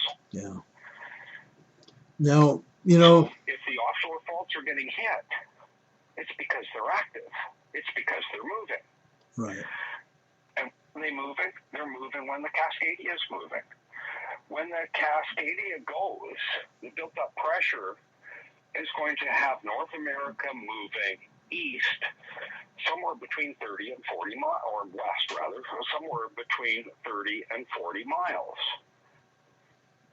And it starts at the north end, has a minimum 9.5, and the experts say that it gains, whatever it starts out as, it gains a full magnitude because of radiating earthquake waves, which catch up to the full rupture as it tears, beginning in the north, and it follows it down, which amplifies the effect of the earthquake by the time it gets to southern Oregon. So if it starts as a 9.5 in BC, it's a 10.5 by the time it gets to Oregon.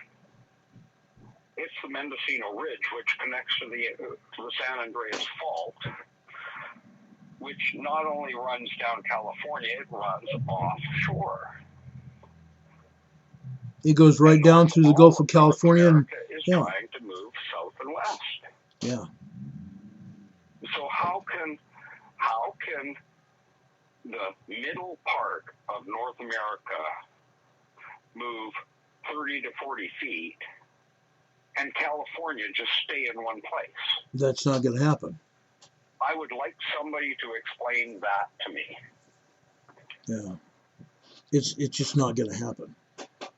It's not. No, it can't happen. No. California is going to be involved. Yeah. Now, you know, we've got down in the South Pacific, we have huge calderas down there. The last time that Tall Volcano went was 43 years ago. 43 years ago. And there was a lot of destruction. I believe it was 1,500 people were killed, et cetera, et cetera. I don't think that this volcano or the corresponding caldera around it is going to have much of an effect going north as far as we are here in the United States. It's probably going to have an effect down there in the South Pacific, the Southern Pacific Ocean. I'm talking about Japan, I'm talking about Indonesia, and the entire Philippine island chain. That's where it's going to have its effect. The pressures have got to be extraordinary. I can't even think about how much pressure is involved in those eruptions. Usually a volcanic eruption is like a 5.0 magnitude quake. This was it's going to be like a 6.5 or a 7. Yeah, easily. Go that high with that much material. Yeah, and can you imagine that kind of pressure? The volcano, the tectonics, the seismic energy that those people are feeling. This is the second place in the Philippines that's been hit with this much seismic energy in 4 months. Mindanao, Philippines, Davao Island, Davao City itself was hit by a 6.3, a 6.5, a 6.7, and a 7.2. One major quake and 3 very strong, deadly quakes. And now they have this going on, which makes the fifth. This is extraordinary in anybody's time or life to see this kind of destruction happen in that area. It's huge. It's huge. And I can't help but believe, because of all that energy, 5 major incidents in 4 months time period, 3 months time period probably. I'm being conservative by pushing out over 4 months. I think it's probably 3 months time period. This is huge. This is huge down there. And it's going to happen up here in the United States. It really is. Okay? It's huge. We have undersea currents. We have magma flows that totally blow my mind. We can't. It totally blows my mind. I am sometimes completely taken aback. I have been seen sitting in this chair, leaning back, because my mind has been blown. It has. It is totally mind-blowing. And there was a 70,000-foot blast from somewhere on the Kamchatka Peninsula that was hidden away later. I don't remember which volcano it was, but it was 2.5, 3 months ago. And that was virtually unheard of. Yeah. You know, I see stuff and I go, what the heck just happened? And in fact, I have called Terry on at least a couple of occasions going, Terry, what the heck just happened? Yeah. It is. Each other with alerts. Yeah, isn't that the truth? And Captain Ned says, yes, this is a mind-blowing information. It is. It really is. Yeah. I am sometimes taken aback. When I got into this business, I wanted to be an astrogeologist. I wanted to go to Mars. I wanted to go to the moon. And because at the time I wore glasses, they said, oh, you'll never travel in space. You'll never fly a jet aircraft, because I wore glasses. Now, astronauts in the space station wear glasses. Astronauts in the space station have had the same surgery I've had, where I now have 20/20 vision. And yet back then, I finally was resigned when NASA said I'd never fly. I was finally resigned to the idea that I'll never go into space. And so I backed off some of my ambition. And that's why I went into law enforcement. Geology background yeah. Part of that. Yes. I've been doing geology includes seismology. right. I've been doing geology since I was a kid. Back in Idaho, I was out collecting rocks and trying to figure out why we had this rock or why we had that rock. And now I'm doing it for real. I'm actually helping you and trying to help you realize what is going on so you can prepare and be ready when this happens. Together, we are all saving lives here. We are. And everybody that's sharing this information is doing exactly the same thing. It's not just about me, it's not just about Ron, it's not about any one person, it's what positive effect we can have as a shared effort. Because we can only reach so many people, and it's a small percentage that reached in the first place. Everybody sees the blank stares and the "you're crazy" look of saying, "Oh, there's going to be this massive earthquake coming up." I'm not even thinking about earthquakes right now. I'm trying to pay next month's rent, and I've got my job, and I've got 2 kids. I'm a single mom. Whatever it is, people have their busy lives, and unless they're looking for the information to some degree to start with, just plain flat out won't accept it. Right. It's just too bizarre. Yeah. Green-eyed Gimlet, bless your heart. I used to have some opals, but you can only imagine what happened to those, given the information that I've already given all of you about my background. Okay? A lot of stuff that I had, I no longer have. Okay? I just no longer have. Taken away from me, you might say. It's sad. It's sad. But, in fact, I don't know whether I told my dear friend Terry, my brother, that I had a petrified elephant's knee that I found out in the Arizona desert. When I went to... Elephant's knee? Yeah, a petrified elephant's knee. No, you didn't tell me about that. Yeah. I found it in the middle of the Arizona desert near Gila, Arizona. Gila Bend, Arizona. And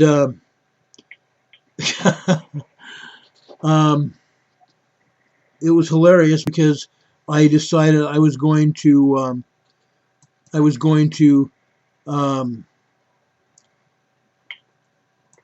take it over to the California University of California, San Diego, and have them check it out. They told me, "Oh, Ron, you could not have ever found this in the California desert. That never happened. We never had elephants in the California, not California, Arizona desert." They told me it's impossible. It's impossible. It didn't fit their paradigm of science. Yeah. Now, I stopped on the highway, and I wandered about... happens with gigantic skeletons and all kinds of things. Yeah. I wandered off the highway. I was on my way to Tucson to see a friend of mine who was dying. And I knew it was the last time I was going to see her. And so I was tired as all get out. I had worked a 12-hour shift, but I needed to go see her. She was going to die within several days. I don't remember exactly. But I had to stop in the middle on the highway, just to take a break, walk around the car. I walked about 50 feet off the beaten path, off the highway, and that's where I found this petrified elephant's knee. And for you people on the Freedom Revolution Network, I'm showing you how big that piece of petrified elephant's knee was. It was big. And it weighed a good piece of weight. I don't remember, probably 10 pounds. 10 pounds, something like that. Yeah, it could have been a mammoth. Yeah, but even then, the experts at the university said, "Oh no, that's impossible. They never made it to Arizona." Really? Mammoths and mastodons. Yeah. One of the two.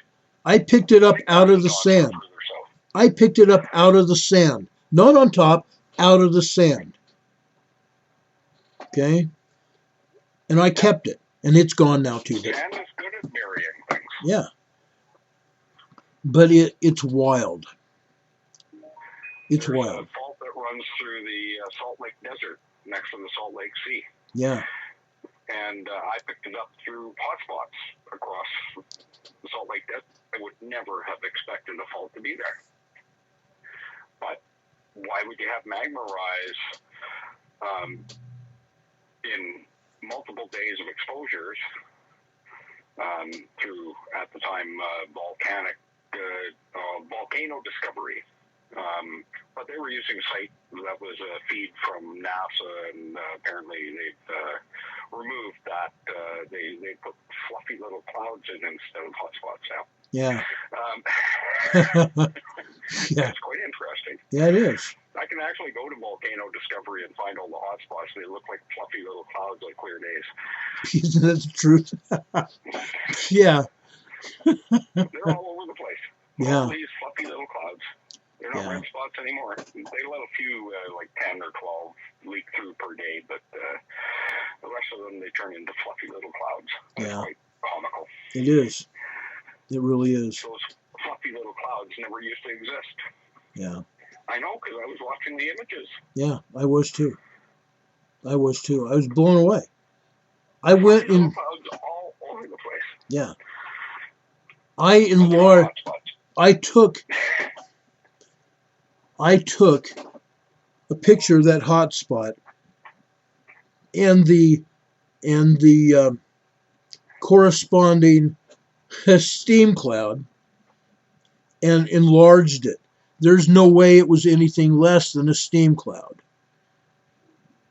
Yeah.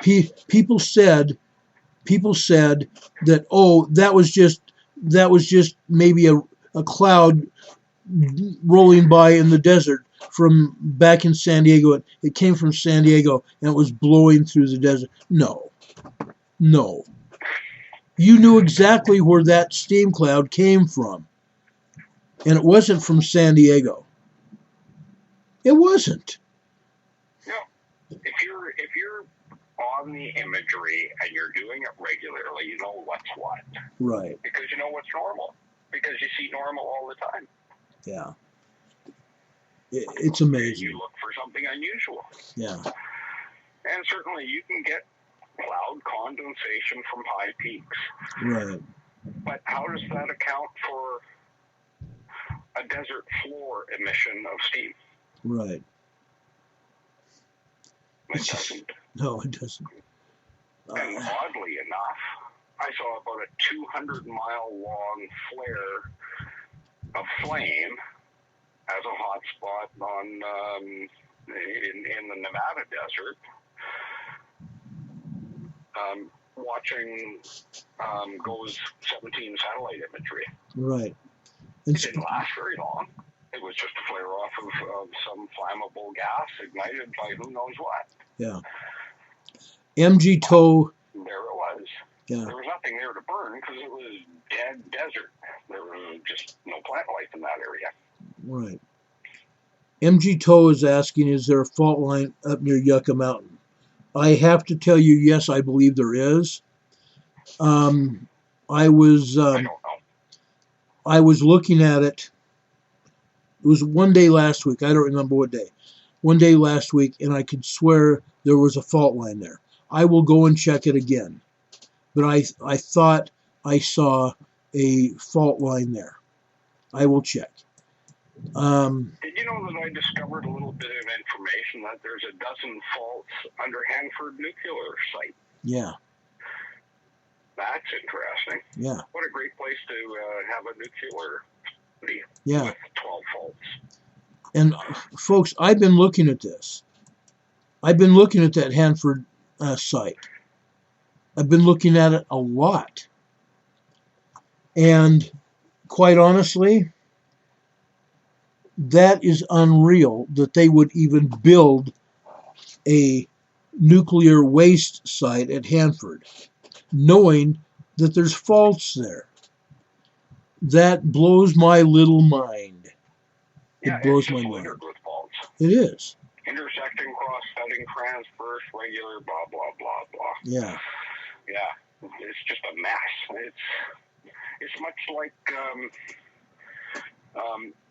northwestern Washington, which geologists call the melange zone because there's so many faults and they're so deeply buried they don't know where half of them are. Right. Because it's being in a zone, and so is Eastern Washington is also an accretion zone. Everything off the craton is an accretion zone. And accretion zones have plutons of accretion, and they have all kinds of faults associated with that. And then consider that Washington and Oregon get hammered on an average of every 320 years with something like a 9 magnitude earthquake. Yeah. And that breaks up the faults even more. So the whole area is just full of faults. Yeah. We've got faults here on Vancouver Island that are 4 or 5 miles long. Yeah. You get all kinds of little short faults. You get long faults. You have to go to municipal maps to find some of the faults. Oh yeah. Yeah. They're not on any USGS fault page or anything. They're only recognized by the municipality. So, faults are massive, and they're short, and they're intermediate, and they're in between that. It's and they unreal. go every which way. Yeah. But in Washington, because it's been glaciated multiple times over eon. The last glaciation period was about 12,000 years ago. Right.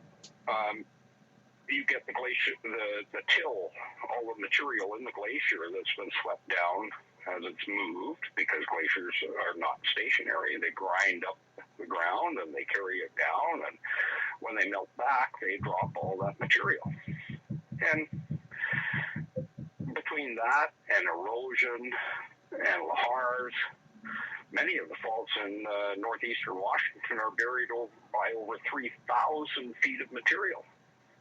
Good luck finding those faults until they move. Yeah. That's the truth. That's the truth. And that's, folks, if you look at the last major quake that we had here in the United States in California, July 4th, 2019, how do you think that they found two major faults that they didn't know about after that? How? That major earthquake had to happen in order for those faults to be found. One directly underneath Los Angeles, and two, the Garlock Fault that runs northeast to southwest. Nobody even paid attention to it before then. And all of a sudden, there were earthquakes there. Yeah. All of a sudden. There's been hot spots right through there, too. Yeah, and now there's been hot spots all over the place. There was hot spots for 2 months right through California. Yeah. I mean, right through Los Angeles. Mm-hmm. 2 months Yeah. on the San Andreas. It's wild. I just don't think that's a steam emission No. when it lasts for 2 months long. No, it's not. It's not. I think that's relatively logical and reasonably scientific to say that's not a steam emission. Yeah. And that leaves one alternative, and that's magma. Right. But that was 4 months ago when I picked up on that. And there's still 4 months ago. There's still magma going. And there's still magma going through the area. And you can see it on the seismograms. Yeah. So it's been going through the area for 4 months. And you can expect an erosion rate of moving magma of something close to 4 feet per day. Yeah. It's We're at amazing. 137 or 138 days Yeah. that we know of that there's been significant magma movement. But before you see it at the surface, it was already having magma movement. Mm-hmm. Yeah. So how long before that? I said over 500 feet of landfall in California, both east and west of the Sierra Madres. That's conservative. Yeah. It's unreal. It's unreal.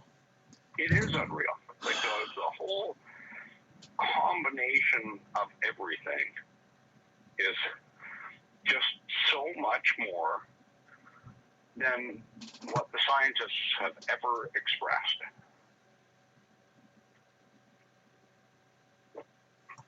That's just the way it is. Yeah. But it's all science-based. How can I know this stuff? How can you know this stuff, Ron? It's because I've studied it for so long. And then I run into stuff.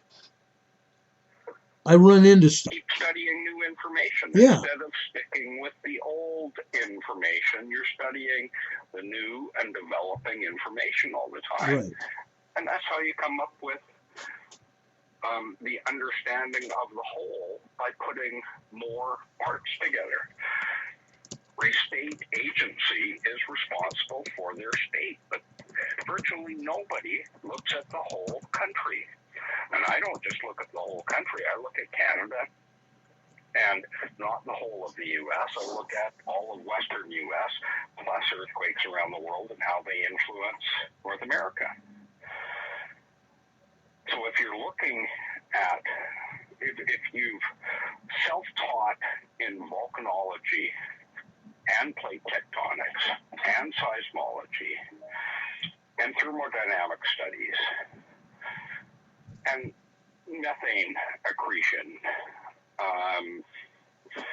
with the deposits along the previously subducted areas, and you put everything together, including the hotspots. And we got up to before watching hotspots, because I haven't watched them for months now, but I was watching hotspots regularly. And we got up to 317 hotspots, and I knew the background level was less than 10. I used 10 as a baseline, but it's actually less than 10. Non-fire hotspots, less than 10. Yeah. And that's for all of Western North America. We got up to 317. And I did fire checks to make sure that they weren't all fires. And never more than 20% of the hotspots for fires. Yeah. Well, 317 minus 20% is still something like 250 hotspots against a baseline of 10. And my math might be out a little bit. It doesn't really matter. You get the idea. Right. Compared to 10, having well over 200 is an extreme increase. What is that? And what's creating the hotspots? Well, when they're persistent hotspots, it must be magma.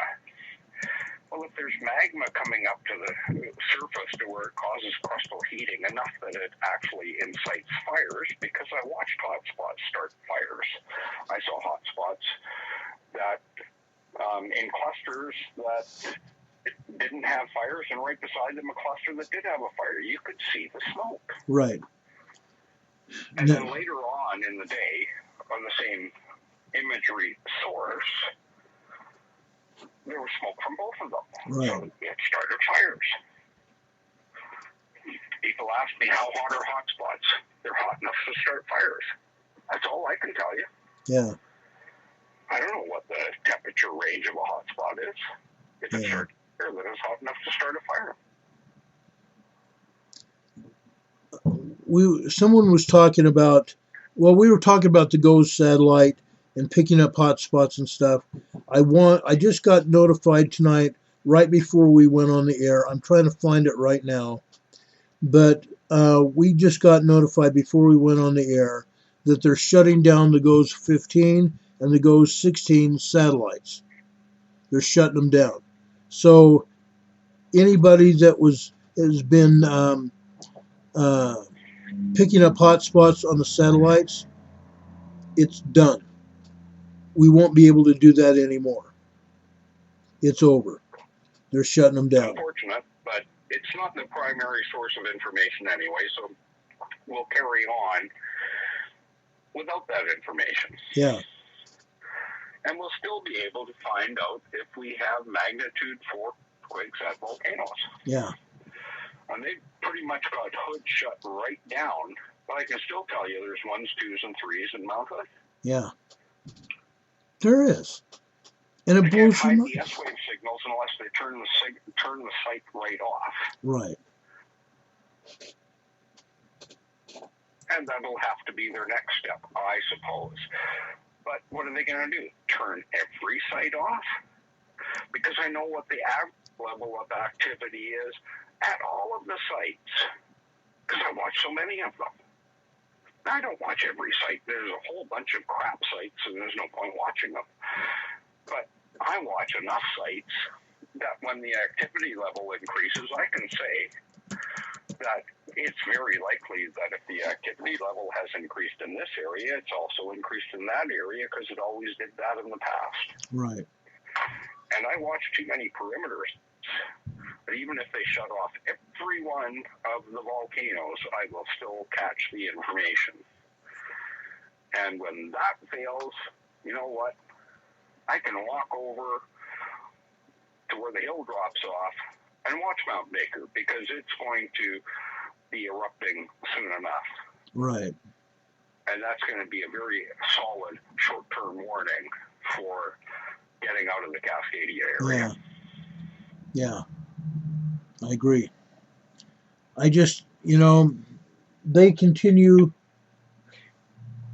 I told you last night that we came on some information Saturday night that we are not going to share with anybody. I can promise you that right now. We're not going to share with anybody. Protect the source. Yes. Ron and I need to know, but it's nothing that promotes any danger to the public. It just enhances our understanding, Ron's and I's. But, they can shut off information as long as they want. They can downgrade the information. They can do whatever. But we're going to figure it out sooner or later. Well, we're going to figure it out pretty quick. Oh, we're going to figure it out. Yeah, we're going to figure it out very quickly. But they can't hide everything. They can't. There is no way possible. There's no way. I'm watching over 500 seismograms per day. Yeah. How can they hide stuff from me? Or me. Or you. Yeah. They can't. They can't. I'm not denigrating you at all, Ron. No, I know that. I know you're not. But the fact of the matter is, folks, they want to hide stuff. They're not going to get away with it. This afternoon... The agency is trying to hide stuff. I want to make that quite clear. Yeah. The agencies, to keep their job, the people in those agencies have to do what they're told. Yeah. And I really don't think they have any freedom to do anything but what they're told. They're a government-controlled agency, but if you understand the greater, bigger picture, the elites control the government. Yeah. The corporate elites, or whatever you want to call them. Yeah. So I don't fault anybody at the agencies for doing what they're doing. Except maybe there's some certain individuals that are obviously entrenched in dinosaur seismology, and will not accept any rational information that involves change. Right. But outside of those very few, very vocal individuals, there's some great people in the agencies that just one of them came clean, broke with the agency, went public with an alarm, about a supervolcano developing under China Lake. That's I don't know if I can't verify it, so I'm just repeating what he said. And he was given no end of harassment on the site that he exposed this on. Yeah. And did it do any good? How much information came forward for him doing the right thing? It just meant he got fired. And nobody believed the information. It was like a little blip that disappeared. So for those professionals that have seen that happen, why would they do the same thing? Yeah. Why would they cut their throats just to have people harass them? Yeah. It blows my mind, folks. It really does. I've been doing this a long time. It's just... You have to understand there is a directed campaign of misinformation involved in all of this. The economy is not to be disrupted. There's too much cost in moving 52 million people. There's no jobs for them if they move, so you have to support them because there's not enough jobs in the rest of America. And you would have to feed them, and if you have a year of volcanic winter, that would make feeding them that much harder. And I will remind you, a year of volcanic winter doesn't mean no sun. It means reduced growing potentials. You still have daylight. You can still use your solar system with reflectors. Yeah. And it doesn't mean that it's cold and snowing everywhere at -40. It just means you don't have as much sunlight. Yeah. We've got too much crustal heat built up over the last 60 years of extra warm temperatures to have it extremely cold very quickly. And we've got too much magma near the surface. Right. And too many eruptions about to go off. They're all going to have a heating effect. So winter is a subjective term. Yeah. It's just going to be darker. Yeah. It's true. And you're going to have to wear masks. There's going to be a lot of glass in the air. And by the way, just so you know, I just saw a video that came out about 2 weeks ago from the HVO, the Hawaiian Volcanic Observatory, where the geologists were out in the field checking on Kilauea, and they flew a drone down inside the crater, picked up water, and brought it up for analysis. They had geologists out doing field work, and they saw volcanic glass, what they call Pele's tears, blowing around along the surface.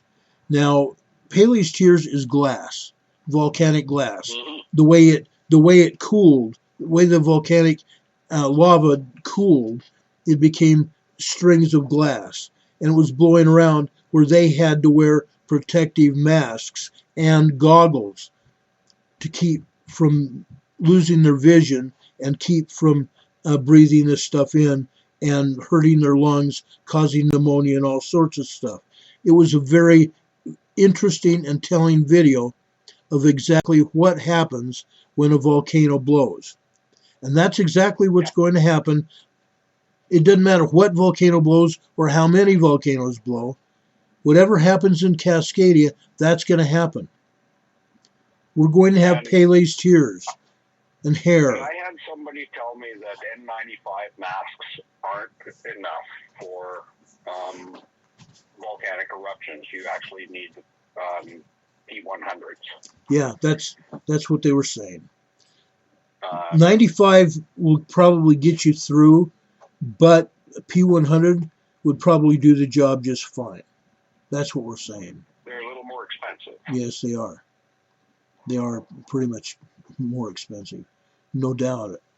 But I mean, better to have the N95s than nothing. Right. But if you can afford the better masks, get the better masks. Yeah. I've also got carbon filter masks and extra cartridges, but I've got what I've got. Yeah.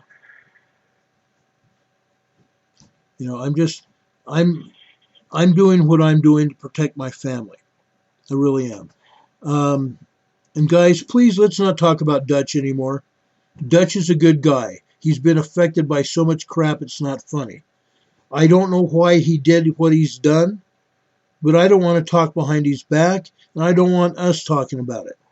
Okay? So please, let's drop it. There's been a lot of talk tonight. I've seen it. Let's please drop it. Good or bad, let's just drop it. Let's talk about what is important. And also a little Dutch in there. If it wasn't for Dutch and his program, I wouldn't have started into seismology. Yeah, me either. So, regardless of anything else, he was a benefit to me. Right. I wouldn't be here if it wasn't for that. And now I'm here. I came here to pick up some slack, and I stayed because I was asked to stay. And I'm going to continue. I'm not going to stop. They're not going to take me down. And by the powers that be. They're not. Yeah, whoever those powers might be. Yeah. I have clarity after dark. My sidekick, my other sidekick on the other side of Terry. Clarity after dark and I aren't going to go away. Terry's not going to go away except if, or when, I can't say if because it's going to happen, when Cascadia goes, Terry's going to be taken away because we're going to be thrust back into the 1800s and we won't have a choice in the matter. I might be able to build myself a radio after all of this, but I don't actually, that's the one thing that I haven't done well is communications. Yeah. But quite honestly, Clarity After Dark and I are going to make sure this does not go away. We're going to have to go back into the 1800s, no electricity, no internet, no nothing. And that's true. You're going to have to bounce ham. Yeah. And you won't be able to bounce ham until the volcanic ash clears because you get too much static electricity from the ash. Exactly. So it's probably going to take you off the air for a better part of a year. Or longer. Not a year. Or longer. Desert Star wanted to know where they can buy the masks. Please and thank you. Yes. You can get them on Amazon. Amazon.com. And while you're at it, get painters' coveralls with hoods and goggles because you need to protect your eyes as well. And if the ash gets into all of your clothing, how are you going to get? You can at least create an airlock system to take off your coveralls. And painters' coveralls are slippery stuff, so it doesn't hold ash well. You can take them off slowly inside your airlock before you go in. The airlock that you create with the extra plastic and wood that you have put aside, and then you can enter that airlock. Carefully, slowly take off your coveralls so you don't get ash in the air while your mask is still on. Hold it outside, give it a quick shake to get rid of most of it, and then leave it hanging in the airlock. And then you go in clean into your home that you've duct taped the doors and windows if needed to be, but sealed off your door or openings. You have to seal off your openings, otherwise ash is going to creep in through everywhere. Get some tarps, some plastic painter's tarps, and some duct tape. Okay. And actually, cheaper than duct tape is tuck tape. Yes, tuck. T-U-C-K. Yes, tuck tape is good. And for anything securing plastic to create an airlock on a frame system, could work exceptionally well. Yeah. You can also have strips of wood pre-cut, lath and staple them over if you're looking longer term, which everybody should be thinking longer term. Have some lath available. Yeah. If you don't have it, you can pick it up relatively cheap. Yeah. And Someone. a staple gun and staples. Yeah. You're going to need the longer staples to go through the lap and into whatever you're stapling to. Yeah.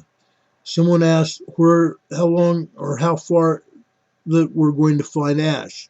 How far away from the volcano? Well, guess what, folks? When Mount St. Helens blew, they found ash over in Ontario, Canada. They found ash in New York City. Quite honest. Stratospheric blasts go into the stratosphere and circulate the globe for about a year. You can expect the northern hemisphere to be contaminated with ongoing ashfall issues for a year. Something close to that. Ash is going to go around the United States or around the world, I should say, many times. Yeah. When Mount Churchill blew, and that was either 40 or 50 cubic kilometer material, they found ash in Europe from that. Yeah. Hundreds of years later, like 1,200 years later, they finally discovered what the source of the ash was, and it was Mount Churchill ash. Yeah. Yeah. So if you have 10 to 15 volcanoes emitting 10 cubic kilometers each on average, which is very much within the realms of reasonable science given the conditions that are involved, you can expect a year of no food growth and ash-related issues. It's going to happen. That's going to happen, I promise you. There goes the fire department right by my house. How long are N90? Black helicopter. Yeah, exactly. Unreal. Someone asked how long N95 masks will last. Not very long. A few hours.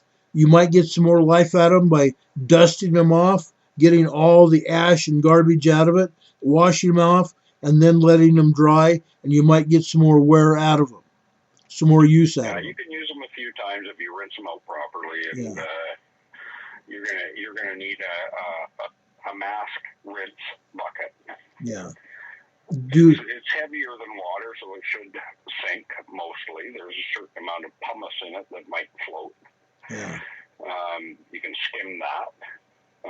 If you have to be creative. Yeah. Because nobody's going to have 1,000 masks. Yeah. So they can just use a different one every day. My 4 kitten says, watch the health reports coming out of the Philippines now, because that will tell you what happens after a volcanic eruption. I would say absolutely yes. Watch and see. All that information is going to come out. You're going to find out. It's already coming out now, but we're only getting the very beginning of it. And Ron's upset by the 22 deaths there. But just imagine a number of people that are going to have long-term health issues because they don't have masks there for the most part. They weren't ready for this. They weren't ready for it, no. You know, even the night before. The importance of preparation. Yeah. Even the night before, I got an alert about it. Have your goggles. Yeah. Sorry, I interrupted you, Ron. Not a problem. I got an alert the night before that an imminent eruption was possible. Possible. They didn't even think it was going to happen when it did. It came out of nowhere. I saw the video of people playing, and all of a sudden the eruption happened. And people were screaming and began running. They had no idea. If I was in an area where there was going to be an imminent eruption, I would have told the people, you're going to have an imminent eruption, and you need to get out. But apparently nobody was told. Well, let me tell you, as far as the Cascades go, every one of the big 12 should should be at an orange alert level currently. Yeah. And on top of that, Santa Clara should be at an orange. EMA should be at an orange. Long Valley Caldera should be at an orange. Shasta should be at an orange. Lassen should be at an orange. The entire range should be at an orange. UBEP craters, Kozo volcanic field. There's Salton Buttes. All of them should be at an orange level based on that current activity levels. I'm serious. All of those based on activity levels currently on the seismograms, given the significant magma movement signals and the pluming and the associated earthquakes, the magma intrusion at Mammoth, the 317 hotspots. How much information do you need to understand that this is real, folks? This is getting very close to occurring, and it just continues to accelerate. And I don't know when it hits critical mass. I've left the alert level at 4s because of earthquake force at the north end of the Cascadia, the middle of the Cascadia, and the south end of the Cascadia. So I dropped it a full magnitude between all of that. We're looking for 2 4s in the Cascadia as an imminent warning.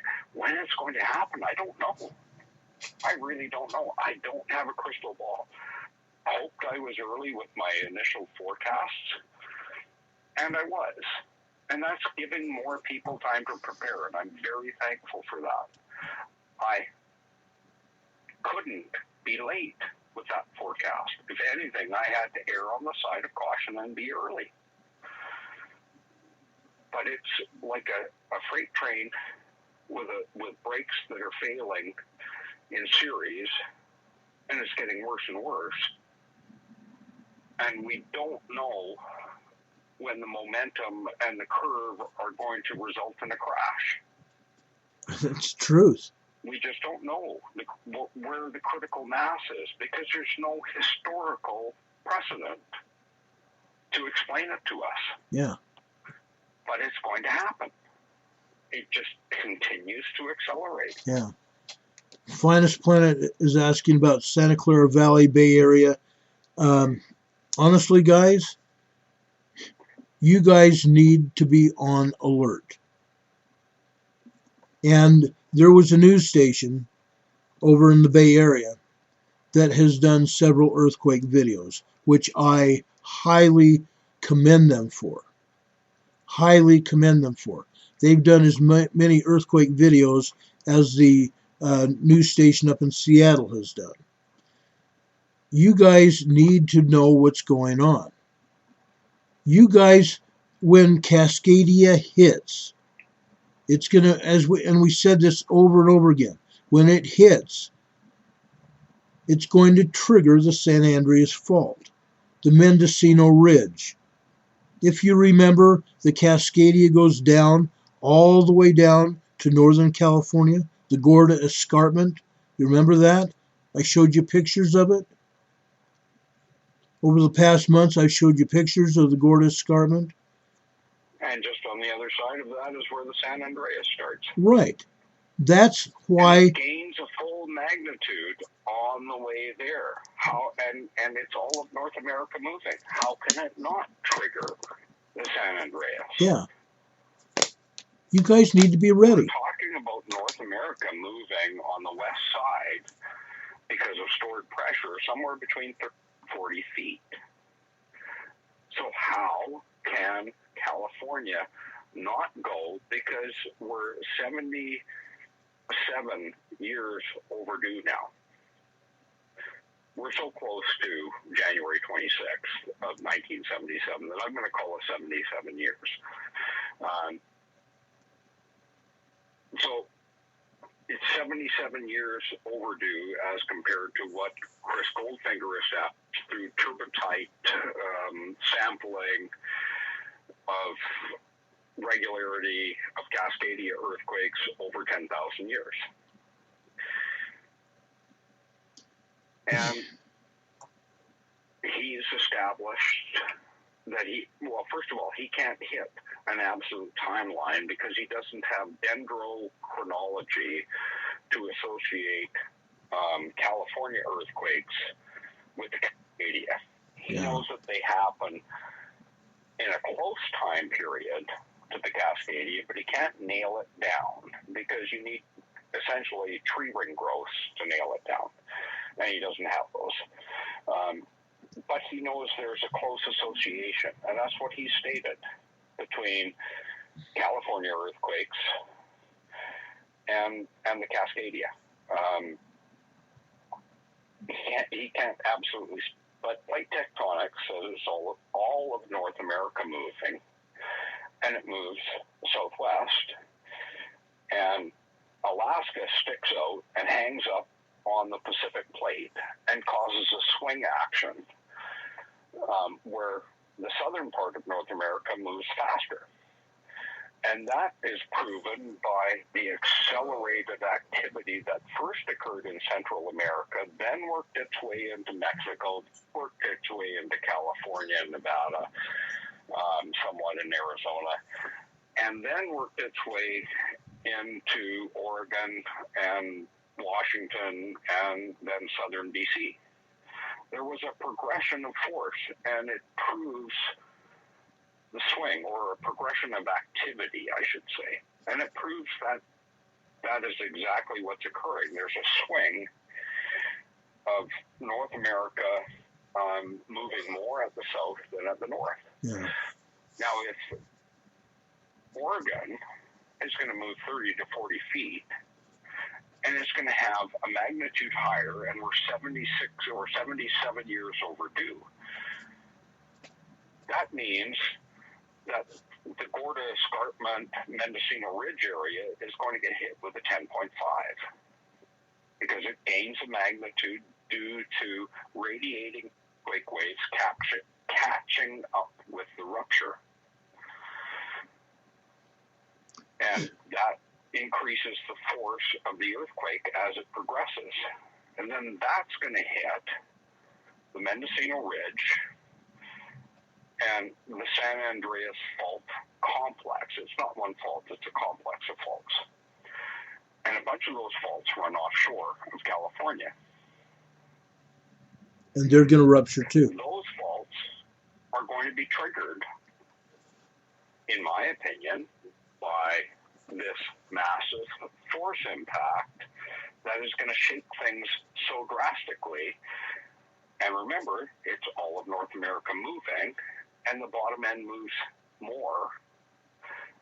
And the insider says hammering away at the Philippine plate is increasing stress on the Pacific plate and creating a twisting or torsional movement that will cause California to subduct. That insider was right about everything else that I wasn't aware of because I checked it. He had 3 other points that I wasn't aware of. I brought that up in my paper. I discussed them.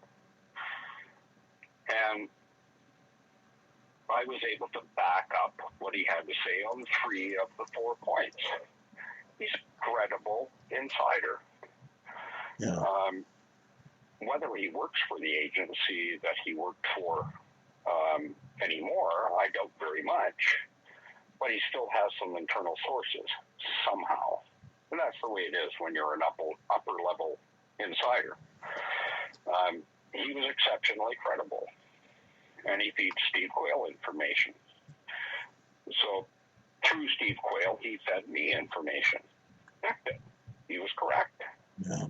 I couldn't verify the torsional effect on the Pacific plate. That's the only part I couldn't check. But we've had earthquakes on those offshore California faults. And that means they're being affected. Yeah. They're part of the process. And that's confirmation to a degree that California will suffer a section earthquake at the tail end of the Cascadia. Well, it's a 10.5 at the tail end of the Cascadia if it starts as a 9.5 in offshore Vancouver Island. And being 77 years overdue, it's likely to start as a 9.5. That's quite reasonable. Or larger. And that's not even including the effects of the brown dwarf. Yeah. So how big is this Earth going to be? I don't really know. I think it's going to be well in excess of a 9.5, which makes it well in excess of a 10.5 once it hits the San Andreas, which gives you tremendous effects for tsunamis and earthquakes for California as part of this process. Yet California is going to suffer 500 feet of landfall due to magmatic erosion. And that changes everything. Yeah. See, one thing leads to another. Dramatic. Yeah. One thing leads to another. Cause and effect. We've been talking about this till we're blue in the face, but it's true. And we'll continue to talk about it. Did someone asked, did anyone answer about Dallas, Texas? Are we safer in Dallas or in northern Illinois? Thinking about New Madrid plus Cascadia. Folks, are you safer in Dallas? I would say no for a lot of reasons. But most of my reasons about Dallas involve crime and law enforcement. I would no more move and oil. I would no more move to Dallas than I would to pay me to live in the middle of the ocean without a boat. Not going to happen. Is northern Illinois any better? No. Again, for the same reason. You're thinking of New Med. Come back to the Navy map. Yeah. Because everything that I'm seeing for influences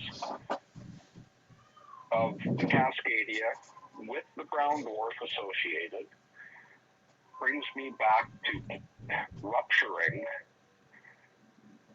events and massive landfalls as part of this. Yeah. And I've given lots of scientific rationale for bringing that forward. I think I suspect, I can't prove, it's not scientific. It gets back to Ed Dames and others with remote viewing, of all things. How did they ever come up with something like that ahead of time? A map that describes an inland sea in North America. How did they get to that? And provided as credible information to the submariners, which is who it went to initially. And then it got leaked. If you're a remote viewer and you have an incredible track record, maybe that would be accepted in the Navy. But it's not just going to be any Joe Blow off the street. Then they would create a map from their understanding. Somebody had to have an incredible track record. And I don't know if it was Major Ed Dames who did remote viewing. But I expect it was one of the remote viewers that looked into the future and said, yeah, this is what I think is going to happen. And they had a 90% plus track record of being correct. And do I absolutely know that the Navy map is correct? No, I don't. And I would never promote that I do. It's more evidence. If the Navy had such an understanding of it that they would provide it to all of their retiring submariners, why would we think that it's not credible? They must have had a credible source. That's all. So if you're looking for safe, consult that Navy map. Because it's probably better than anything I can tell you. I agree. I don't have a crystal ball, and I don't have remote viewing capabilities. I'm not a visionary. I just do science.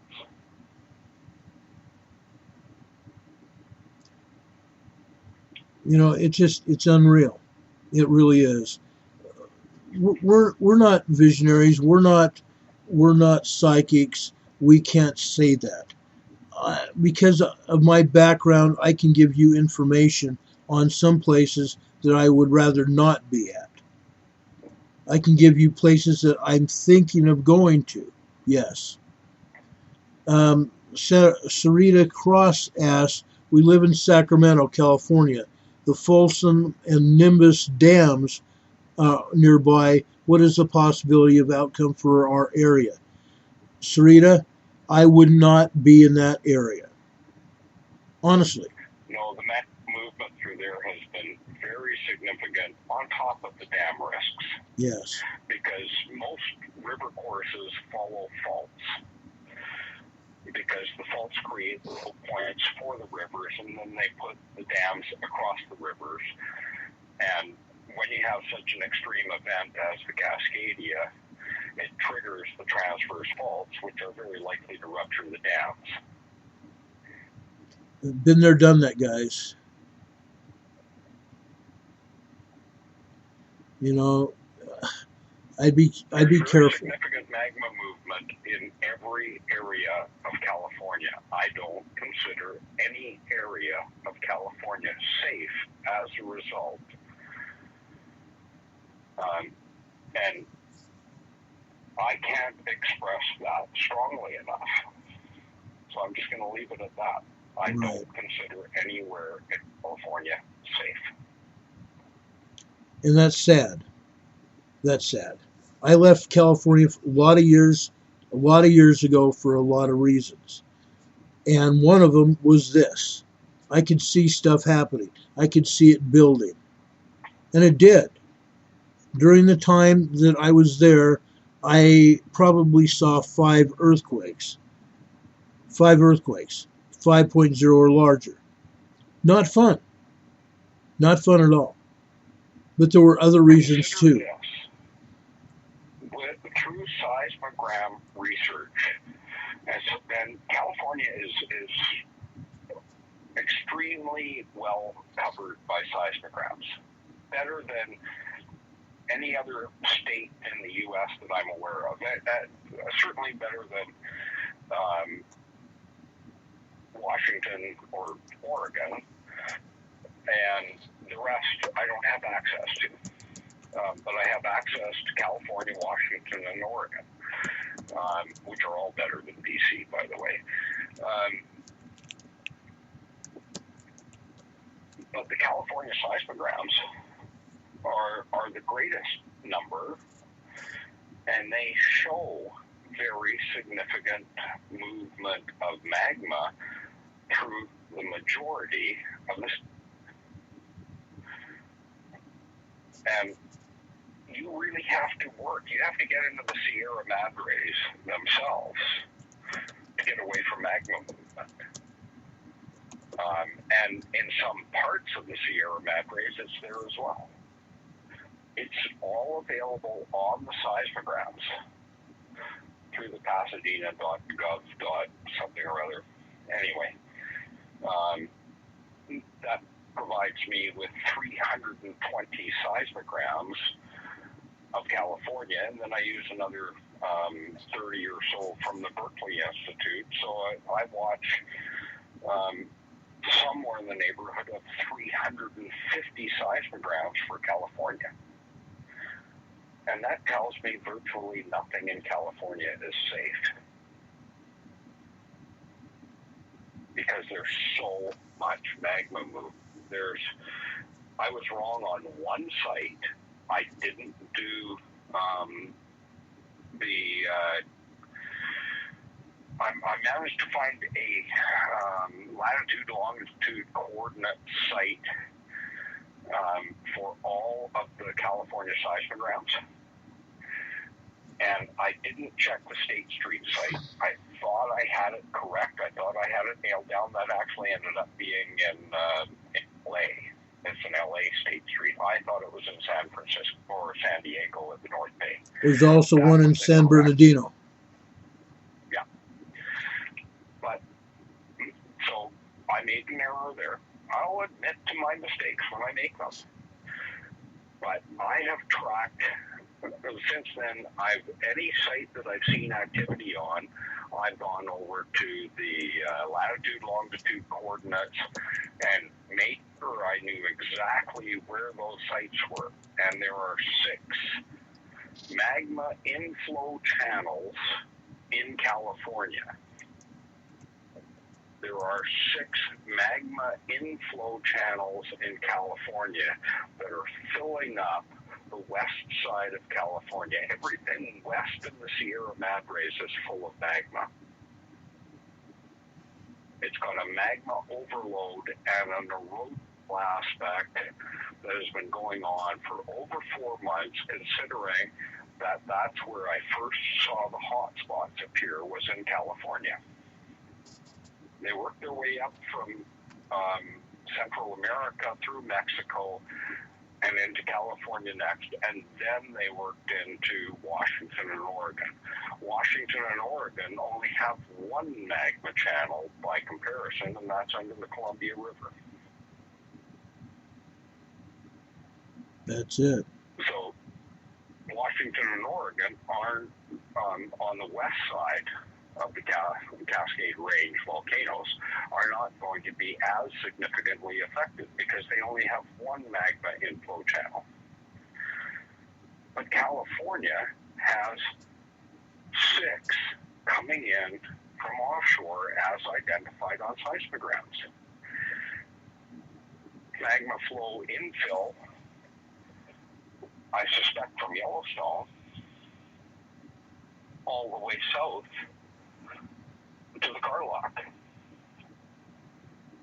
But there was an insider that, as a whistleblower, that said China Lake is developing as a supervolcano. So I may not have all of that correct. It may that there's a local cause for the eastern, southern, north of the Garlock area in California and the magma-related signals. Because there's a ton of them, all the way up to Shoshone. If you get onto the Nevada site, I don't have the seismograms for Nevada, but the earthquakes indicate significant magma flow through Vegas and south. So then you get to all of the magma infill signatures in and around Salton Sea. And it's significant. I suspect those are actually coming up from between the Baja and Mexico. That wouldn't surprise me either. That's coming up through there. Because we have the Cerro Prieto volcano just south of there. I mean, miles south of there. It's wild how that has happened. But let me tell you, goes. for California, the magma influx is incredible from multiple sources. 6 from offshore, 7 if you include coming up through the Salton Sea. And then each is covered by either the insiders' information, the whistleblowers' information of a new supervolcano developing under, what did I say, China Lake. And or it's working its way all the way south from Yellowstone. Because virtually all Idaho must be full of magma to get to eastern Washington. I don't have Idaho seismograms either. I just have hotspots in the Bitterroots, all the way north, 30 hotspots in the northern Bitterroots of Idaho. I've seen them in Idaho. I've seen some in Idaho. It's not pretty. Yeah, and I know it's volcanic. Yes, it is. There's lots of mining in that area. Yeah.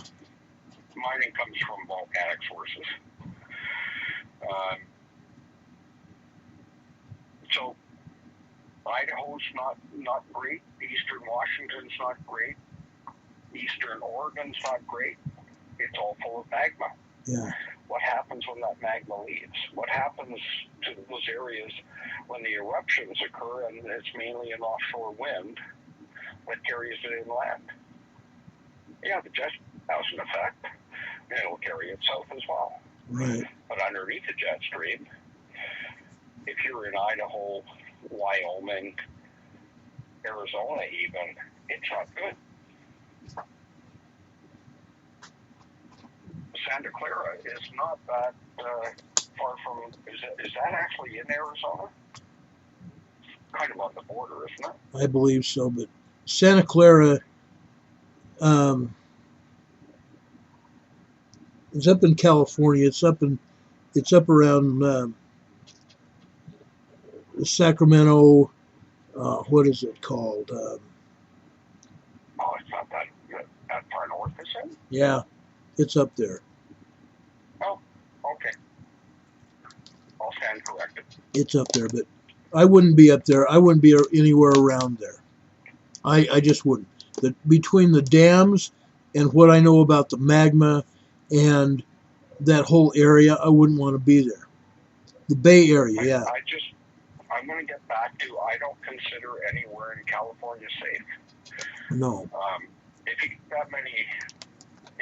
got that much magma under Western California, west of the Sierra Nevadas, and there's any methane involvement,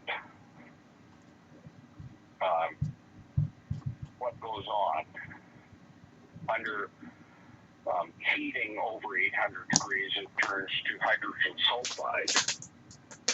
Methane and sulfur dioxide combine to form hydrogen sulfide, and 2 breaths of that stuff will kill you. Yeah. In medium concentrations. Yeah. So there's some incredible risks in being in California. The combination of massive tsunami heights, landfall, and magma. Yeah. Those are extreme risks in a combination of 3. Each one of them is an extreme risk, and it's tripled. Yeah. It is. It's amazing. Finest Plan just said, Ron, you twisted a water bottle. You're right. I'm sorry. I tried to do it under a table thinking it wouldn't bother anybody. I'm sorry. You twisted a what? A water bottle. Oh. Stress relief. Yeah. No, I usually smack them down, smash the water bottles down, and put them in a collection container outside for trash. But in this case, I bothered somebody. I'm sorry.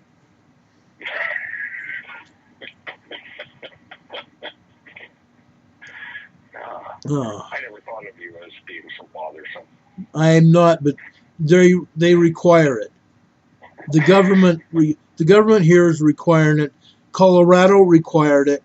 If you didn't use it, they fined you. Oh. You know. Anyway, long story. Catherine is asking. Water out of mason jar, is that okay? Yeah, that's fine. No problem. You don't have to smash those either. No, you don't. Thank goodness. Yeah, Catherine is asking Spokane, what will we get? Spokane, you're going to get a brunt of seismic energy. You're just east of where everything's going to happen. Yeah. That's a fact. Yeah, you're going to get a huge earthquake, not much tsunami. Yeah, I did a disaster drill in Spokane a lot of years ago. I can't say a lot, but quite a few years ago. And I don't know enough about Spokane to say a lot. Everything that's saturated fill will have liquefaction, which can amplify which commonly, at minimum, amplifies earthquakes by 10 times. yeah, Seattle. So you don't want to be on saturated fill for Yeah. an earthquake. You don't want to be down near the river in Seattle or Spokane. You don't want to be near the river in Spokane. You're going to suffer liquefaction there. Up in the hills, you're going to be shaken by earthquakes. A lot of those homes and business office space were built before earthquake standards took over. And Spokane is going to get demolished, just like Seattle, Tacoma, that whole area. It's going to get smacked around. Up to 100 miles inland, you can expect a 90% structural loss earthquake. Yeah. Over where 90% structural loss. You may survive in it, but it will be absolutely uninhabitable afterwards. Right. For earthquake strength, you're actually better to be in a building that was built before 1960 because they primarily used shiplap. And shiplap, because it has so many nails over a short space, create an allowance of sway. You get some drying effect on the shiplap, which gives you gap, which gives you stop to the sway, but allows sway and has give without failure. By comparison, sheets of plywood have no give, and it ends up shearing the nails, and OSB fractures the board because it doesn't have the same integrals. If you had strips of plywood, it would work fine, but they never put up strips of plywood. No. So the only thing that's going to stand up to a 9.5 earthquake is a shiplap home. Yeah. Outside of that, the old mill homes that they used to pack down railroad tracks that are built of board and batten, which is rough cut 1-inch boards that are one horizontal and two vertical, those will hold up. Yeah. But there's almost nothing around. Yeah. If you're over in Spokane, you know where the National Guard facility is. It's built on sand. There's going to be liquefaction there, and if you don't know what that is, liquefaction is quicksand. It's quicksand. It's going to sink. Liquefaction at minimum magnifies an earthquake 10 times. But by the old information that's been since buried, if you're in a bowl-shaped depression with liquefaction involved, where the rock creates a bowl, which it does in some harbors, that can amplify it 100 times. Yeah. So imagine getting a 9.5 and amplifying it 100 times. That makes it a 12 time, 10, 11.5, sorry. Right. You folks, everywhere where I've gone to do disaster drills, I have developed some very close friendships, very close familial type friendships. And quite honestly, folks, I don't want to see you get hurt. I care about you. I've been in your communities, and I've developed a love for you guys. I don't want to see anybody hurt. And I know doggone well that's exactly what's going to happen. Yeah, Ron was upset about 22 people dying. And this is likely because of the lack of preparedness, the lack of warning, going to be in the millions of deaths. And I'm serious about that because there's 52 million people that are going to be directly affected in the western states and BC. Yeah.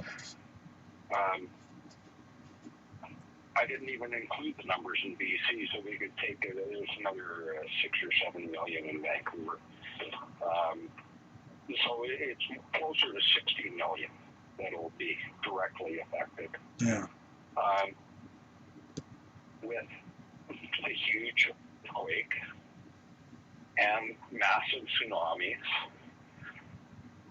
and then another many hundreds of millions will be affected by the North America ash, because that'll be the whole northern hemisphere of the world affected by the ash. Yeah. Well, if you're not on the West Coast, you're not out the danger zone. Yeah. Because you lose a year of growing season in the northern hemisphere. Yeah. Sharon is asking me what generator I'm going to use for my oxygen concentrator. I don't know why I can't say oxygen, but I will have very shortly a Honda 22 kW generator, and I'll be able to run refrigerator, a freezer, some lights, my oxygen generator, or concentrator, excuse me. Plus, I have 24 6-hour tanks. I've got a 24-hour tank. I'm going to be fine. I'm going to be fine. I've got a lot of support, local support, as well as family support behind me. So I'm going to be fine. Okay? I'm more worried about everybody else, as you can tell. I am. I've got a 93-year-old woman directly behind and off to the side of me over here. I'm worried about her and her granddaughter. On top of that, I worry about everybody that's on meds that hasn't figured out an herbal alternative. Exactly, me too. Because every medication has an herbal alternative, yes. Pretty much. Because most of our medications come from herbs. They were discovered through plants. Right. And so it sorted that out. That's a big issue for an awful lot of people as well. Yeah. Not knowing the herbalism so they can get the medication they need. Right. I'm very fortunate. I've maintained decent health, and I'm not on any medication. But I know there's a ton of people that are. Right. There's a lot of people. Out the alternatives to those medications. Right. I urge you guys on medication. Yeah. I urge all of you that are on medication or have children on medication to search out herbal remedies. Search out herbal remedies. I am into doTERRA, essential oils. I told you guys about it last night. If you have questions, let me know. There are a lot of us here on this channel that do. There are a lot of us, including Terry, that know about other kinds of herbal remedies as well. We've talked about that. We have no problem sharing information. None of you have problems with sharing information. That's why I deeply love each one of you. We're a family. We work so well together. It's amazing. Okay? Yes, Clarity and I ought to do an herbal remedy show. Honestly. Yeah, I'm sort of an herbalist. Yeah, and Terry's an herbalist. We ought to get together and do a huge herbal remedy show. Yeah. You know, it's unreal. We've got so much expertise. Let's make a plan. Day after tomorrow. We could do that. We could do it on Wednesday this week. We could do an herbal remedy show. Clarity? There you go. Check with Clarity. Yep. Clarity says, OMG, Terry, you are holding out.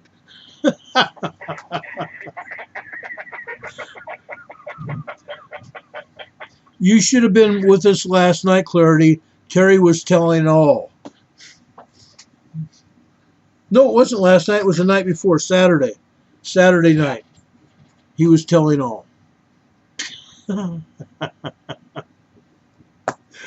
Oh, we had a good time that night. We had a wonderful time that night. Holy cats, we started this at 7 o'clock. We're already at 3.5 hours. Oh my gosh. Incredible. I thought I was paying close attention. I wasn't. Terry, I let you do it again to me. But I saved you a whole bunch of talking. You did. You're so funny. Gosh, I love you, man. You're awesome. Oh, man. On and on and on. Oh, gosh, I love it. How will, Kimberly asked, how will Chemainus and Duncan areas hold up? Chemainus, yeah. Duncan's going to do terrible because it's so low-lying. Yeah. Unless you're in the hills around Duncan, Duncan's almost sea level. Yes. Chemainus downtown will do terrible. Anything up the hill might have a chance. Into the heights of Duncan should be okay, but I'm not expecting anything in this area, and that's this area that you're talking about. Yeah. To do well below 300 feet. And that wipes out most of Crofton, most of Chemainus, all of Duncan, pretty much, except the highland areas. So, yeah, it's about relative to sea level that matters for those areas.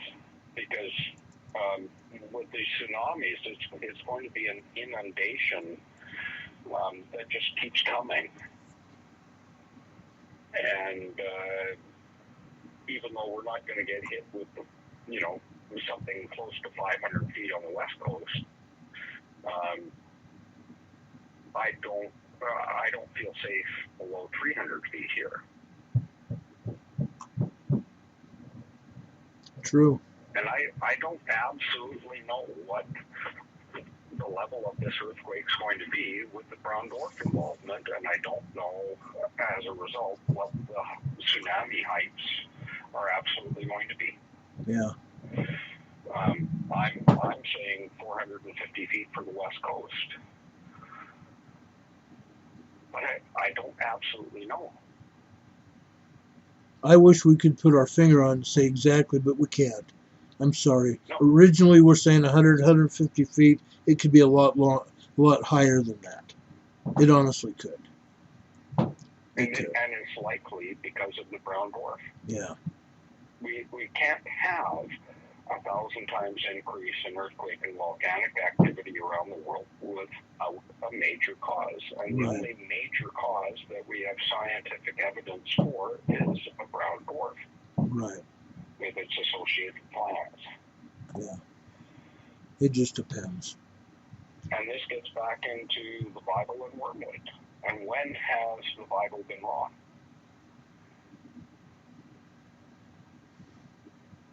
That's it. That's it. RN Kim, I love it that you take your little dog everywhere, because if a big quake hits, you've got your dog with you. You don't have to worry about her or worry about him. That's wonderful. Please, folks. And if you're really, really, really smart, you can sort out how to cut and tape a mask for your pet. Yeah. We did it all the time for police dogs. About it. Yeah. We've done it really well for police dogs in the past. And I have 2 Chihuahuas. Guess what we're using for them? Yep. They're house dogs anyway. But I don't want them even breathing that stuff in at all. So we've got plenty of masks. Yeah. We've got plenty of masks. And we're training them. We're training them. They don't like it at first, but they get used to it and then they're fine. Okay? Yep, pre-training is a good idea. Yeah. But folks, we're now at 3.5 hours here. I want to thank you all for being here. I really do. You guys are awesome. I love. Apologize for running long. Again. Yes, we've done it again. We apologize. We told ourselves we weren't going to do this because it takes a lot out of everybody, not just us, but you guys too. But we really appreciate everything you guys do. We really do. I love how we share together. I love how we work together and we encourage each other. That's what this is all about. It really is. Okay? Yeah. Please know that we care. Please know that we're here for you. We always will and be. This is survivable. Yes. It is Way survivable. more survivable if you prep for it. Yes. When stuff started happening this morning, an earthquake up in northern New York along the Canadian border, I took care of the news station about that. There's a news station that contacted me about that. I took care of that. Then I was on the phone with a city in California that needed some help and some guidance. The emergency manager from that city called me, and we talked about that. And I told them I would be there to help them and try to get them their emergency plans tested, drilled, and whatever they need. I'd be here for them, and I will be, just as I'm here for you. But that's how my day started. That news affiliates are finally coming around to this. Yes, they are. I've been over the past, I want to say 4 or 5 months, I've now had 5 news affiliates that have contacted me. And 2 of them have interviewed me. 2 of them have interviewed me. When Los Angeles went. Emergency managers besides that. Yeah. And when a 4.5 hit in LA, I think it was in 2014, guess who interviewed me? The news affiliate here in Salt Lake. They wanted to know what was going on. I told them. And then I ended up going to LA to help them out there. But this time I'm not going to LA after this earthquake hits. It's not going to happen. No. Not going to happen. Please know. I do hope your son's gotten out of San Diego. I hope he does. He hasn't gotten out yet. I'm trying to convince him. I am. It's tough. Tough with family. It's tough with my son, too, because he's a firefighter paramedic, and I would do the same thing as he's doing. I'd want to stay to help out my team. I'd want to stay to help out my family there. And yes, he has a mother there that could care less about him, cares less about me, but I think he still has some loyalties to her. And that's fine. That's fine. But he has loyalties more to his team and his community, and for that I pat him on the back. He's a chip off my old block. You know, I'd love for him to get out of California as fast as possible, but I praise him for what he's doing. I do. I love him to death. He's awesome. I love all of our firefighters and first responders, whether they're in California or anywhere else across the nation. And if you guys listen to our program here, if you listen to our program, please know how much we love and support you everywhere you are. Whatever department you're in, operating for. We love, appreciate, and support what you're doing. You guys do a wonderful job. Yeah, it is tough. And you're doing a job that nobody else wants to do. Yeah, he knows. Terry's done it. Terry's done it. I've done it.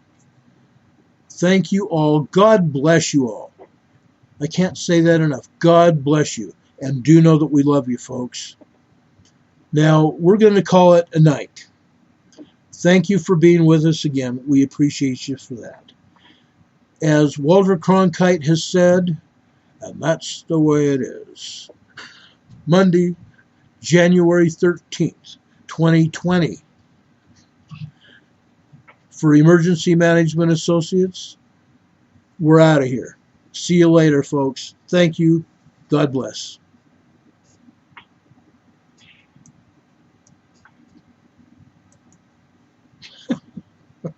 How on earth did that run 3.5 hours?